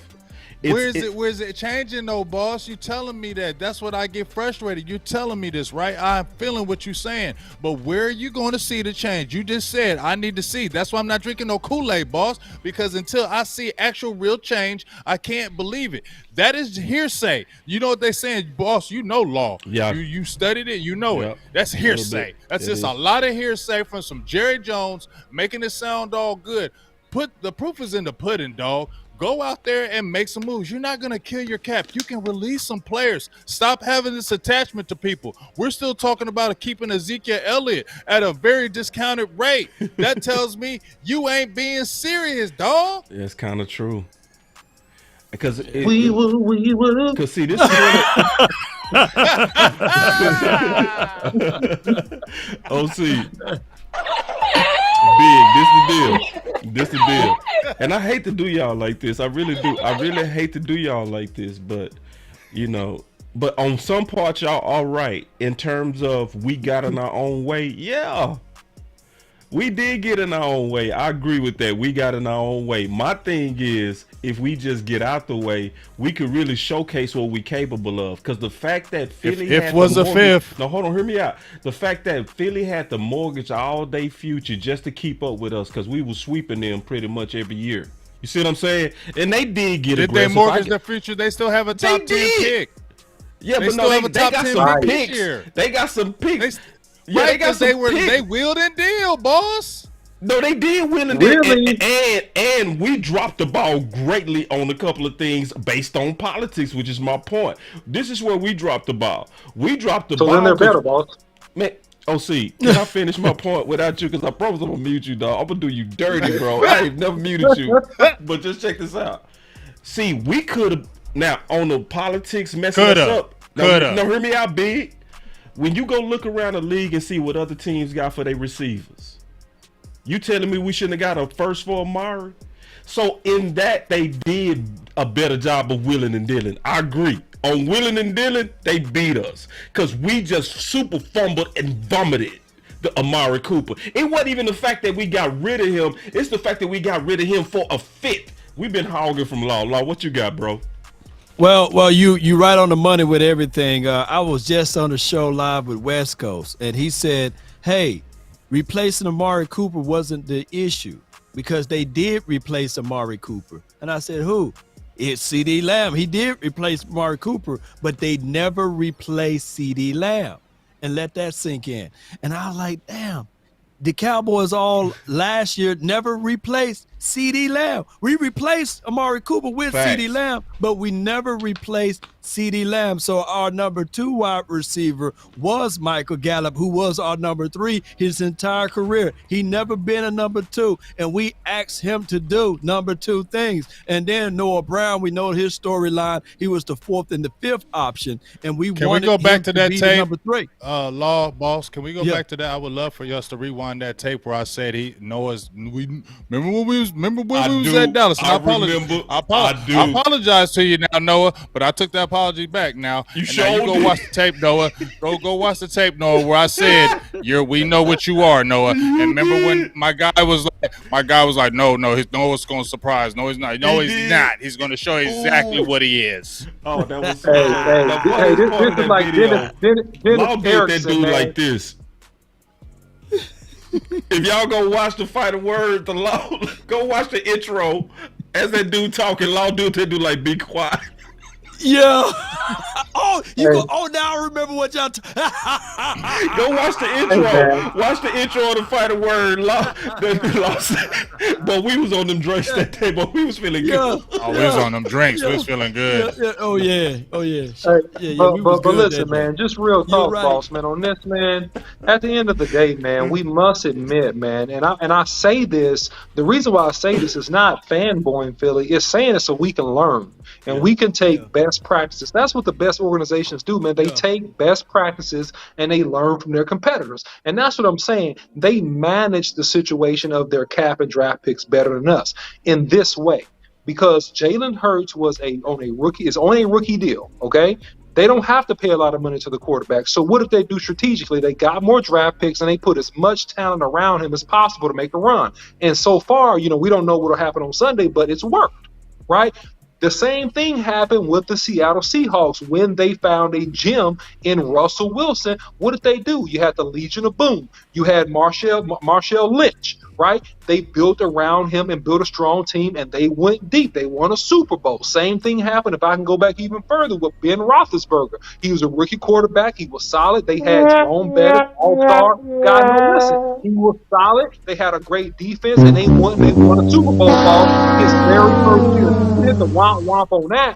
They won a Super Bowl his rookie year. So what I'm saying, it was a mismanagement, boss, of the situation with Dak Prescott, where we could have been more aggressive, and we're still in a position, though, if we make some tweaks because of how well we draft, to make adjustments and still get where we gotta go. But it was a mismanagement of the situation from the jump, and that's what I'm saying, how the situation was managed as an organization, and that's what we need to learn from.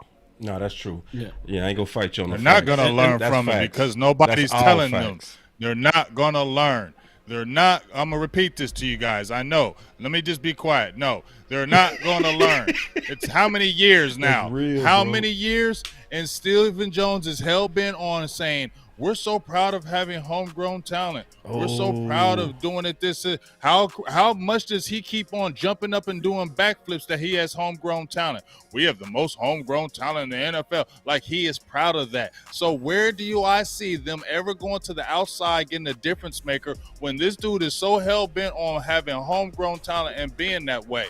So, hey, I mean, dog, that's why we got to be great in this draft. That's why we have to be 100% great in the draft, because they don't go out there and ever do it. So if we don't hit on the draft, it sets us back.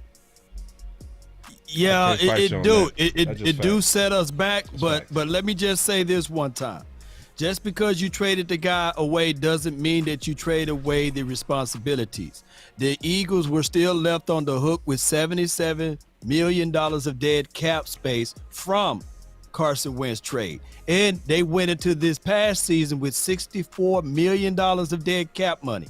They had $22 million, just like we had $22 million. So the misconception was they were able to do this because of their quarterback was on a rookie's contract is false. They still had less money because they had responsibilities due to Carson Wentz trade, regardless of the situation. So they still will and deal while we still complain. And what we did with our $22 million, ladies and gentlemen. And that's why I say this real strongly. Poor franchises franchise tag their players. So by us franchise tagging Dalton Schultz, that's money that you can't prorate. You can't spread it about. You can't put a little here and then move a little there. So by us doing that, that crippled us more. If I can make any sense out of it. And they had the $22 million. That's why they were still able to do the A.J. Brown move. They was able to do all of those moves because they knew how to wheel and deal and stretch the pie. I don't think that chemical engineering, Stephen Jones, because that's what his degree in. I don't think that he know how to manage the books well. And it's a do-it-yourself project. Yo, Boss, OC, Big Game James, y'all got houses. When you try to do it yourself, yeah, it looks good that you can save some money, but it's be better if you go get somebody that know how to do it, because saving money is looking good on the outside, but it's not up to code. Yeah, let me jump in and piggyback on what you said. Hey, play that long. That was a good one. You're listening to nothing but the best. Let's go. I bet you can't say that again like you just said it, bro. Can I get a yoga fire? Can I get a yoga, please? Yoga fire? For that, Jesus. That's a yoga flame. That's a yoga flame. I appreciate it. That was beautiful. That was perfect, Law. That was perfect. Like, that was perfect what you just said. That was perfect. That was perfect.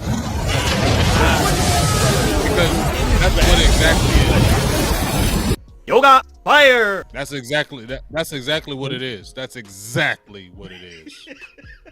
Yeah, and to circle the block even more, just backing up Law, and he's absolutely right in the sense that it's not just a rookie contract, but Law was making the point of, I believe, of myself and Big on this, and that they manage the cap better.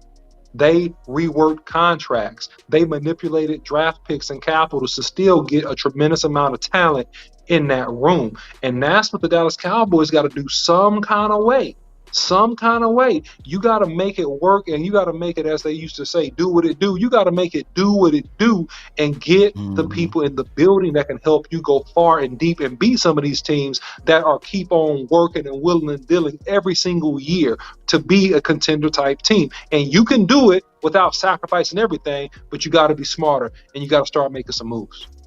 Right. Yes, that's exactly correct. You got to be smarter. You can't be scared. And just like y'all said, you got to have somebody that can really get in there and get his hands dirty and do the nitty gritty. They are so hell-bent on, remember, once again, who is all in that circle of running the franchise? It's just the Joneses. They act like they're the smartest people in the book. So they're going to be trying to prove they did it their way.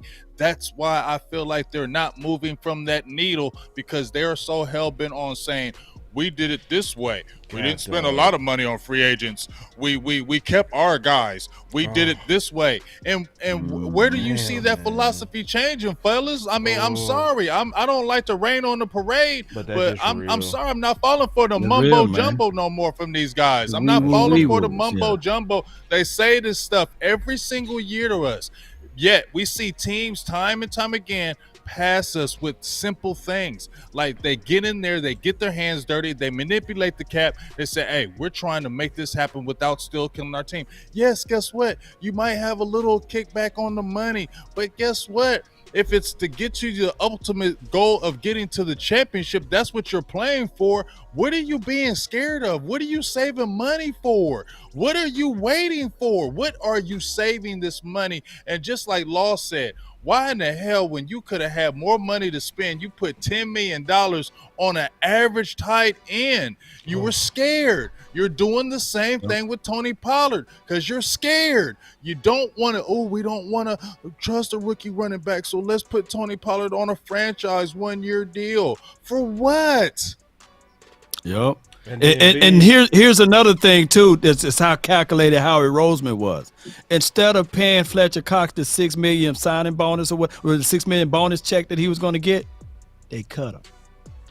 They cut Fletcher Cox. Brought him back. They ate the $12 million. Brought him back for 1.5. The dude got 7 sacks. If Fletcher Cox played for the Dallas Cowboys, there'll be a statue outside of Star. You know what I'm saying? The Frisco and Star. Because he had all of those sacks throughout the course of his career. They will be building monuments and all the type of shrines for this brother. But the Eagles were bold enough, and like you said, I hate giving these props to those boys. But that's big nuts right there to cut one of your boys and say, all right, test the market. You Fletcher Cox. But you're going to come back crawling back to us because we got something for you when you come back. And 1.5 is what it was. And they got 7 sacks from 1.5. I can't make this stuff up, but y'all go ahead. Man, did I take my first L? Hell no, I ain't taking my first L. I ain't taking my L. Yeah, you did. Y'all did raise you did.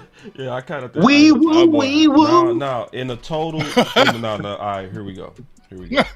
They took the risk. In the total scheme of things, especially how it was all expounded today, yeah, they outmaneuvered us. In terms of talent, I do think that we're better at being able to get talent, but overall, talent and maneuvering, yeah, you gotta. L. Dallas, you lost to Philly. Keeping it real. When you add it all up, especially your last point, Law, because it would have been a statue, and you know what else would have happened? Hey, Jamel, why don't you shut up, bro? You keep calling me out, bro, talking about I don't never admit. And I only see you when I debate. I love it. That's the only time I see you is when I debate. Talking about I never admit. Who the hell you been watching? That's why I love you, boss. That's why I love you, because I do that. That's why I love you, boss. I love it. That's why I love you, boss. No, don't you ever stop that, because I love it, because I do the same thing on my shows. I'll find one person just won't shut the hell up, and I'm like, okay, you know what? Forget the damn show. Me and you can just go at it. I'm going to give you what you want. Me and you can just go at it. I don't give a hell. You know what I mean? Ain't nobody run from me. You know what I'm saying? You just keep on talking the whole damn show. Well, then let's go ahead and talk. You know what I'm saying? But it ain't nobody making you like you somebody. It's just I'm tired of hearing your damn mouth every day the whole damn time, and I'm going to go ahead and address it. I appreciate you, boss. I appreciate you just cut out the show and just like, man, shut the hell up. I love it. Don't you ever stop being like that. Dog, this dude over here being weird. The boss don't never admit. Bitch, I don't know you. Who the fuck are you? I don't know you. You feel me? I feel you. I be over here like, now I'm over here saying that y'all made a good case. And as I'm saying that, this dude, he don't never admit. Dog, shut up. Like, as I'm admitting that y'all made a heavy good case against, you know what I mean? It's like, man, some of y'all be on my balls. Can y'all get off my balls, please? You feel me? All right, man. Let me get off of that, man. But it's just, some of y'all get on my nerves. It's all good, bro. I know. I get it. You want boss to take an L. Just say that. You won't, because I've been giving everybody L's. I done gave everybody L's before. Everybody. But sometimes I go take my L's, dog. It's my day today, okay? It's my day, okay? It's my day. All right, but real quick, this is my L day. I would take it. But here we go. All right, here we go. All right, man. Let's do this real quick. Just real quick. I got something for everybody. All right. This is the free agent list of Dallas Cowboys. All right, we're gonna make this thing. You know what I'm so happy about, first boss? That Terrence Steele is restricted. Yes. Yeah. Nobody can pry at him. Yes, very much facts. Now, this list is interesting, and we ain't gonna go through this whole list. and we can do this fast. I've not waved the white flag. Oh yeah, there's only about 5 guys. I know it sounded like I waved the white flag. Only a little bit. Only a little bit. He's pump faking. He's only saying that for y'all. Nah, I'm saying that for y'all. We got outmaneuvered. I don't believe it. I waved a white flag. We got outmaneuvered. We did. I didn't want to say it until Law made his case, and then Big and OC, they really made some good cases, and I gotta go ahead and give it up. All right, but back to this though. Free agents. All right, so That's how I was last week, man. A week before last with Trayvon Diggs tackling. Remember, all three of y'all. Oh yeah, we were fighting. Yeah. All three of y'all beat me up, man. Yeah, we had three of them. You tried though. Law was fighting. I tried. You should see the other dude. I held up for mine. Boy, you start talking about that Trayvon Diggs, everybody was like, "Oh hell no!" Oh no, not after that game, big dog. No. So I was in your seat, boss. I know how you feel, man. I was in your seat. It don't feel good, bro. It be kind of be over here like, but see, on the cool. That's why we good with each other. That's why we cool. Yeah, y'all. we all got to take an L at some point. At some point, I had to take an L. You feel for sure. Me? All right, but looking at these free agents, bro. Everybody, I'm gonna just go through a couple of these real quick. T.Y. Hilton, big. He coming back? Yep. Nope. Come back. Okay. All right, I'm gonna name another. Why? Why Law? Oh, why? I think he was picking up some of the things last year and on the last. Man, he be 34 years old. Don't need to get him back. That's a waste of money. T.O. signed his first contract with the Cowboys at 33. Ooh. Don't do that. He ain't no damn T.O., so stop. He making a good case, though. We got to give him. They at least give him for 2 years, right? 3 years? Yeah. Y'all just said take Jalen Tolbert. You know you can draft somebody. Year 2 of him, Michael Gallup, and then you can. I don't think you want to do a 34-year-old. Okay. I think I got a compromise that's going to be in the middle that might make both of y'all shake hands. Y'all want to hear it? Is that let's wait till we get through the free agency. Let's get through the draft, and then let's look at the roster. If it's still an open spot and need there, even if it's for receiver 4, I'll be open to it. Is that a compromise? But before you go there, boss, and I know we probably pressed for time, but can you go to overthecap.com? Yeah. Yeah, go there right quick, and we gotta stroll down somewhere, and I gotta show you something because this could be a moot point. All right. All of this could be a moot point. Overthecap.com. And this is going to be very beneficial for everyone to take a look at because I truly believe and go to cap space, where it say cap space at the top, way at the top. Stroll all the way down, fam. $60 million is for the Saints, $55 million Vikings, Jaguars. Those teams going to have to do a fire sale. They're going to have to cut some key guys. They're going to have to wheel and deal. So that's why I say we're going to have to sit back because if I'm a dude, I'm looking at the Saints. They got a big boy inside. I forgot how you say his name, Omar Mele or whoever.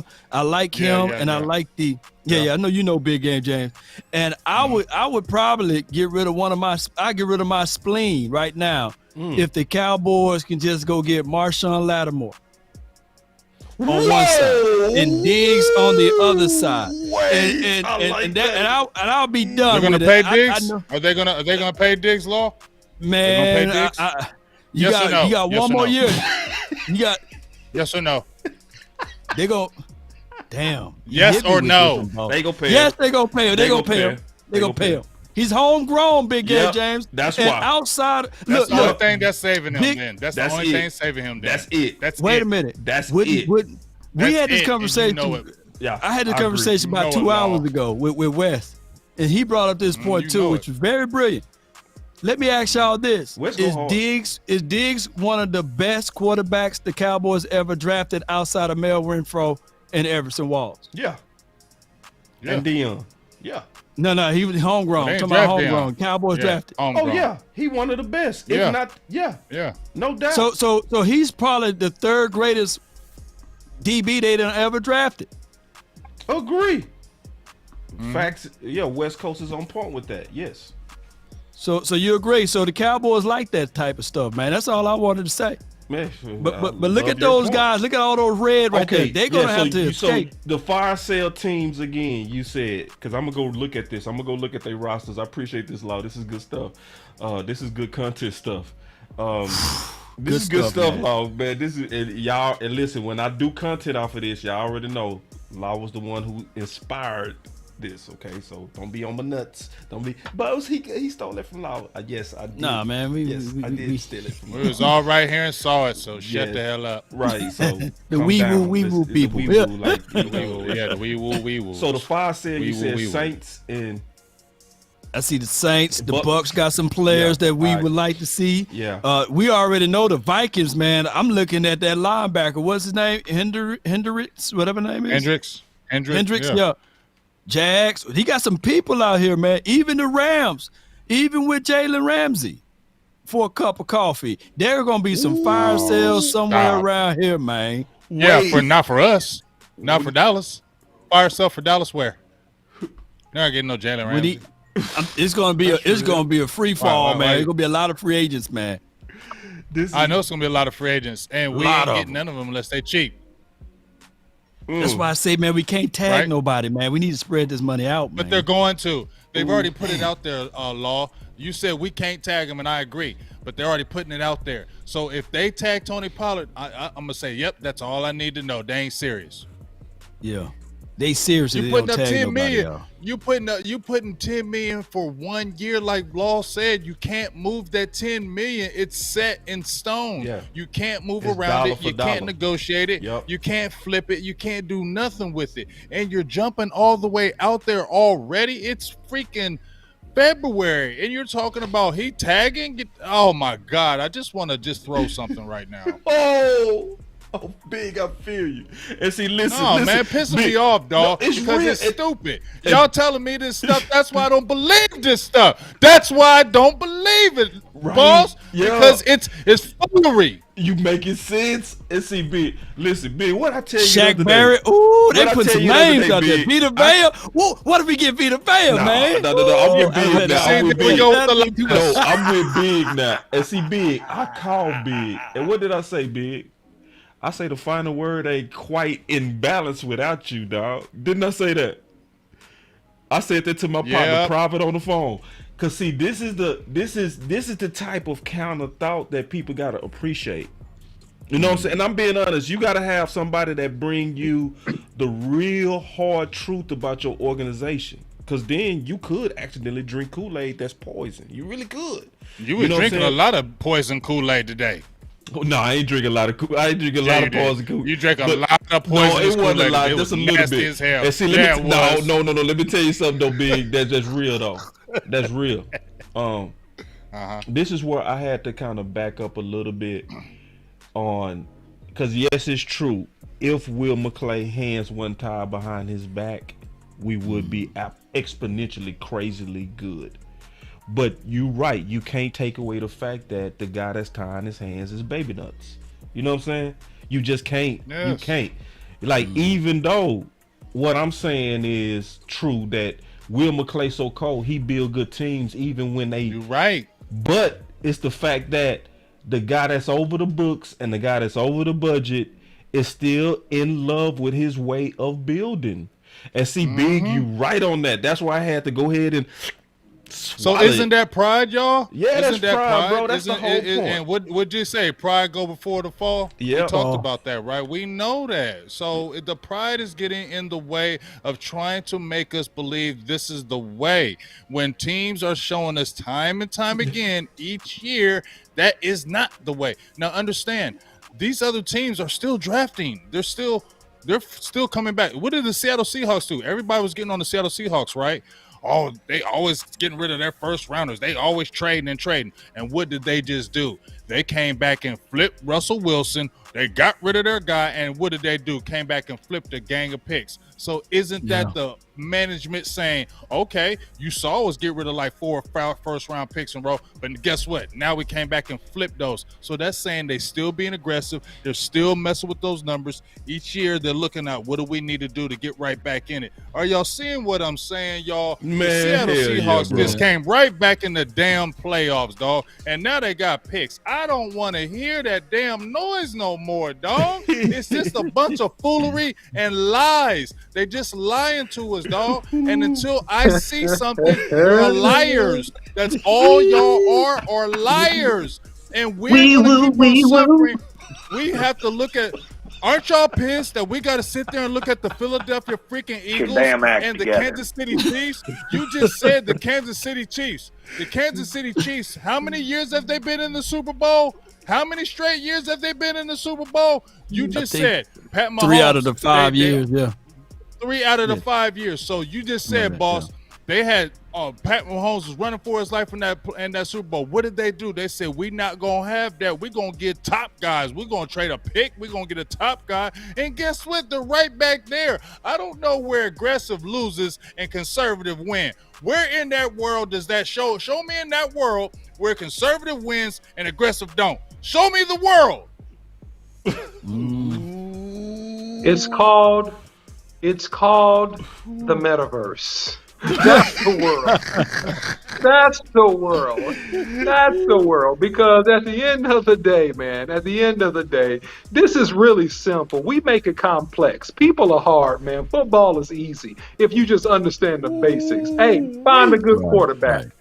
B, protect that quarterback. C, get some weapons around that quarterback. Right. D, build yourself a good defense. All right.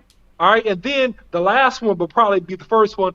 Find a good coach that can put together a coaching staff and have some continuity.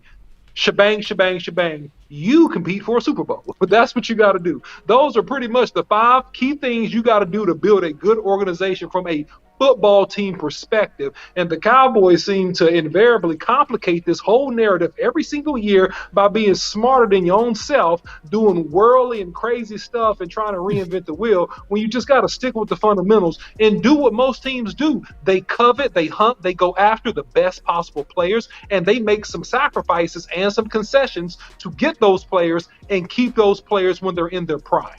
That's how you win championships, and that's how you build football teams. Well, the OC, what I'm about to say, you're not going to like. Well, some of the fans not going to like. With that being said, you don't tag none of these guys. You look at Rain Dakota Prescott in his eyes and say, I'm about to extend you so we can get more money to add all around you. But for right now, a third of the fan base is froggy on him. They want to say, all right, they want to get rid of Dak Prescott.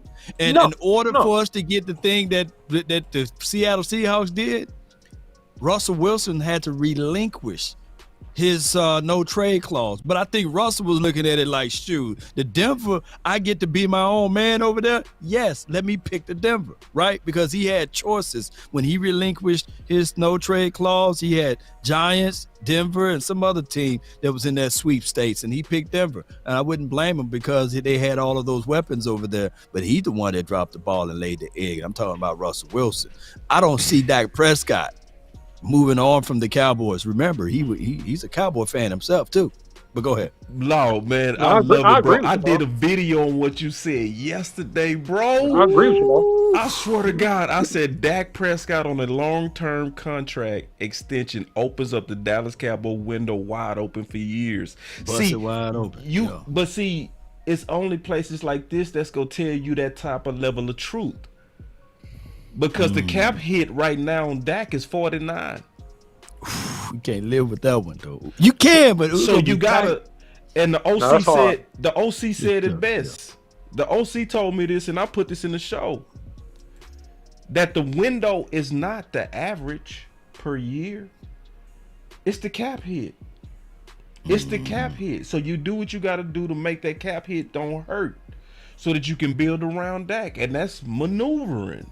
Exactly what you said. And me and Law never talked. We never talked about that. Never. And I put a video about this same thing as well. This was actually right after they lost to San Francisco. And I said, these are some key things the Cowboys have to do, because speaking about salary cap and space, and I'll rehash it for conversation's sake, and I also think it's really important to this part of the discussion here. This next year, if you didn't restructure contracts, and I said it, I believe, a couple shows back, you would be paying 4 players $94 million. Dak Prescott, Tank Lawrence, Zach Martin, and then also I believe you have in that mix Tyron Smith as well. So you're going to play 4 players $92 million if you don't restructure this. And that goes back to your point, Law, that really you just have to put your mind around it or get somebody else that can help you do it. understand how to play with the numbers and move the pieces around. Because if you move the money and the pieces around, you'll be in good shape. You just got to know how to do it. Can I say something? Talk to me, man. Oh, boss. Yeah. I'm going to just say your point is correct. And when you were saying that we're right there or we're just as good as the Eagles, if not better with team building, I can feel what you're saying, because when you look at the Cowboys in this playoffs, right? Yeah. You smashed Tampa Bay, right? Smash. You should have beat San Francisco, right? Yep. And what were they all saying about Dallas? We only had one receiver. We didn't have the offensive line.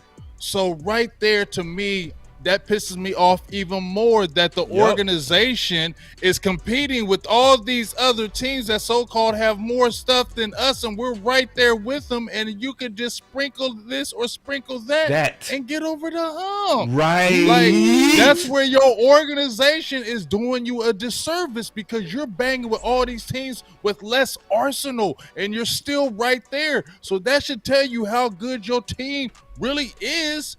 So why don't you jump out there and get some damn nuts? Right. And then worse big is we go backwards. See, this is why I was making the case that we was better, because Will McClay went and got us Amari Cooper. He went and got us the dude. He was in our building, dog. It ain't like you said he was here. But what happened is Steven was like, you know what? We can go cheaper with Kellen Moore's system. And so the dude that Will McClay brought in here to take us over the hump, we got cheap, closed our butt cheeks, and then sent him out for a 5th rounder. Will McClay did his job. Wow. Steven Jones messed it up. That's why I was saying we are better, because this man has his hand ties behind his back, and he still be having us in the fight. But you right, though, in terms of the overall maneuvering and execution of deals and being first things first, overall, yeah, Philly beat us. But We it's suck. almost like I'm We saying suck this. at that. We wasting We talent. suck. I said like that. We are wasting talent. We are wasting talent. You're wasting these precious years. That's why I said Michael Parsons. I said you got to win, and when these you talk about winning when these guys are young, you don't. You have Stephen Jones crying, right? That's what I don't understand about Stephen Jones, man. He's so goofy. You're crying about, oh, we got to pay Micah soon, and we got to pay CeeDee Lamb. So why the hell don't you just win now and get some of these guys, so when they get ready to come up, you got some chips around them already? Like, I don't understand this conservative. Once again, I'm about to get pissed off again, because I don't like conservative. You're playing you're not doing the service right to the organization or the fans.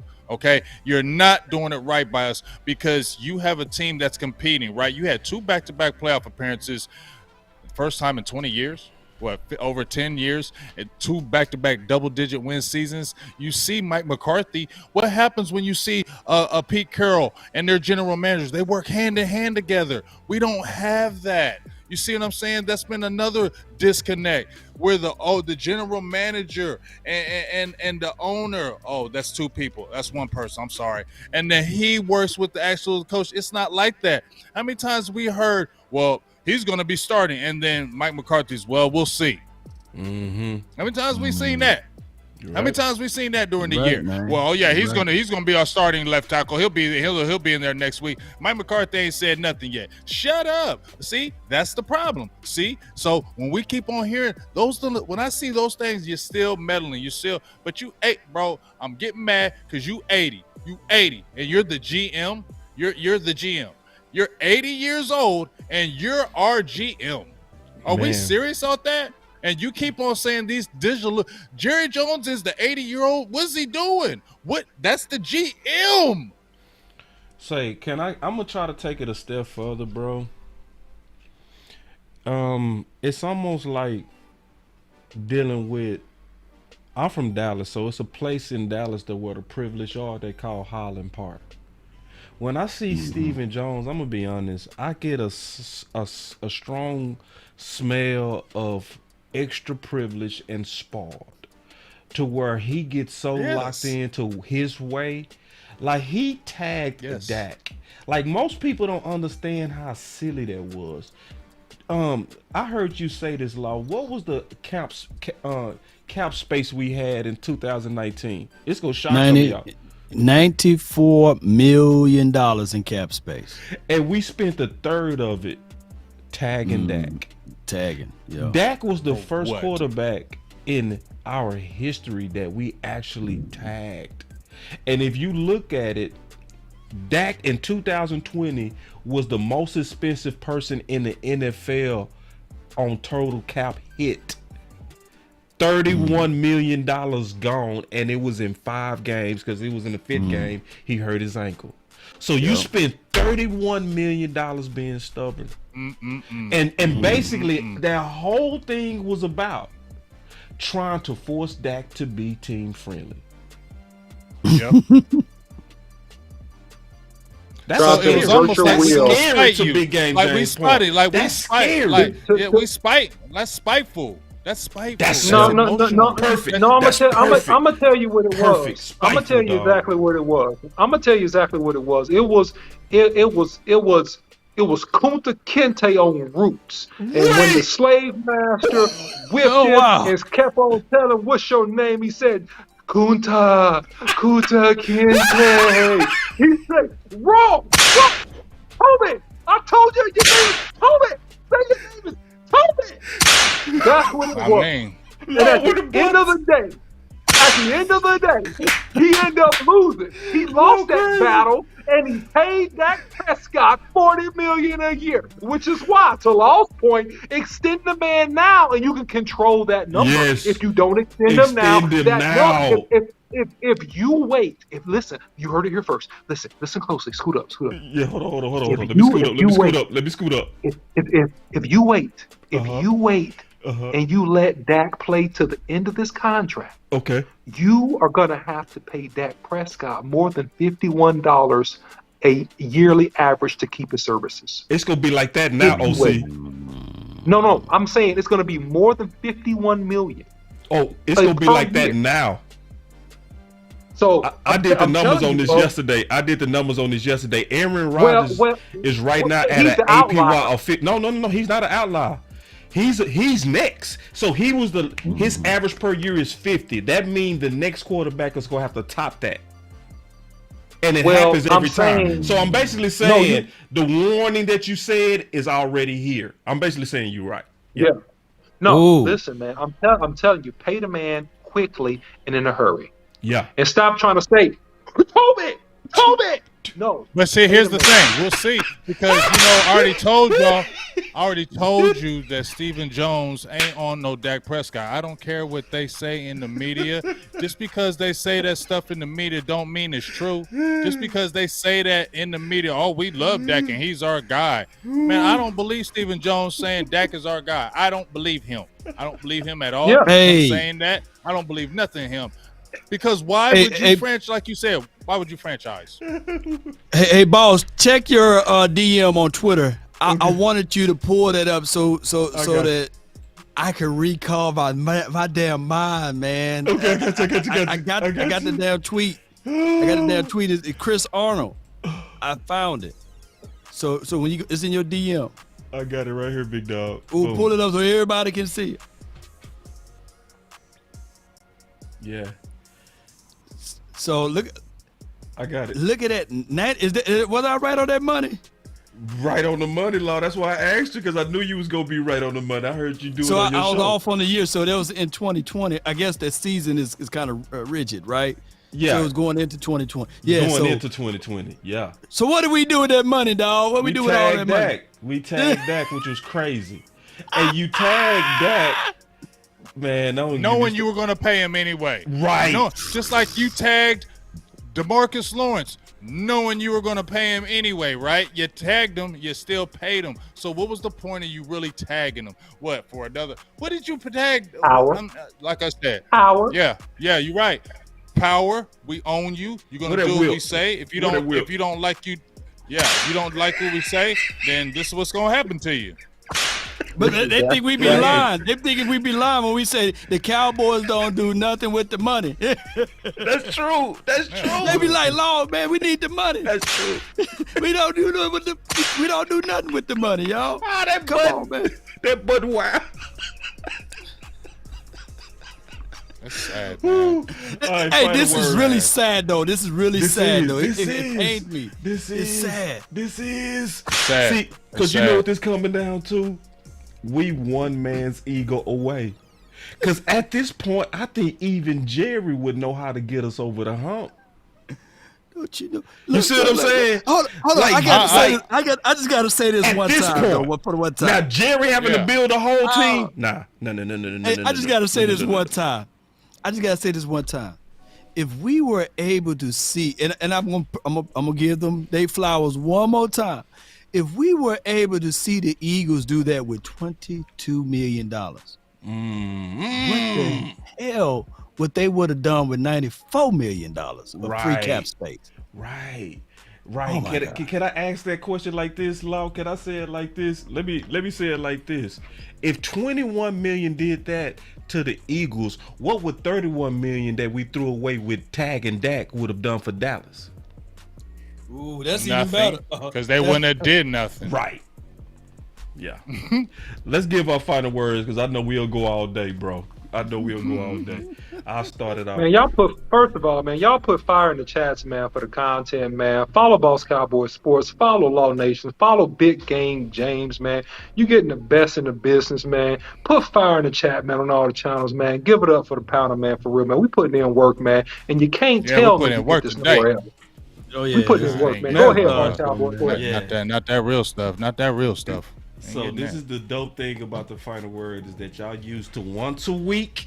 It's now more than that. Now we getting ready to have this tame style of realness, but it's gonna be about details of these draft candidates as well as some free agents. Everybody's homework is gonna be receivers, the chat too. Do your homework so that you can add value to the show, because we gonna all have our top picks and we gonna have our top free agent picks that can potentially help this team. Now, what I'm excited about from doing this show, that because I know everybody personally, we all independent thinkers. So it's gonna be some natural debates that's gonna arise out of this. It's gonna be good ones though, and it's gonna make us better.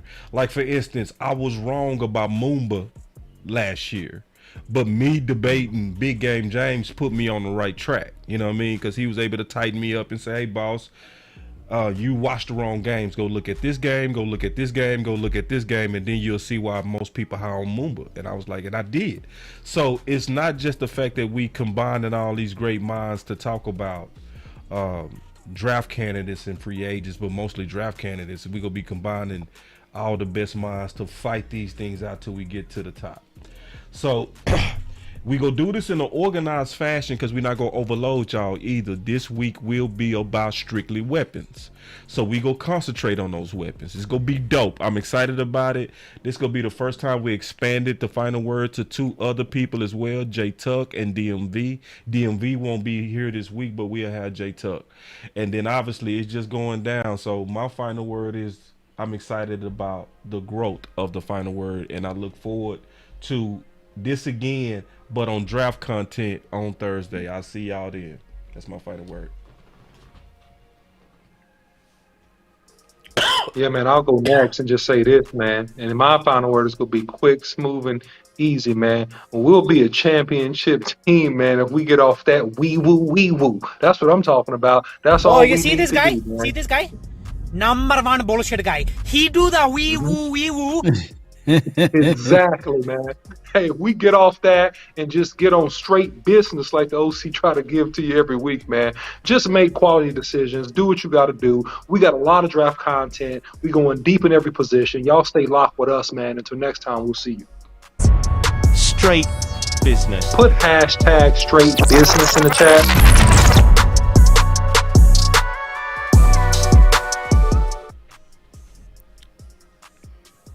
All right, I'm going to be next on this. I'm going to holler at my boy 808. Yeah, whatever, dog. You telling me that This is my final word when he's telling me, oh, there's not change because there is change because Kellen Moore is gone and Mike McCarthy's still here.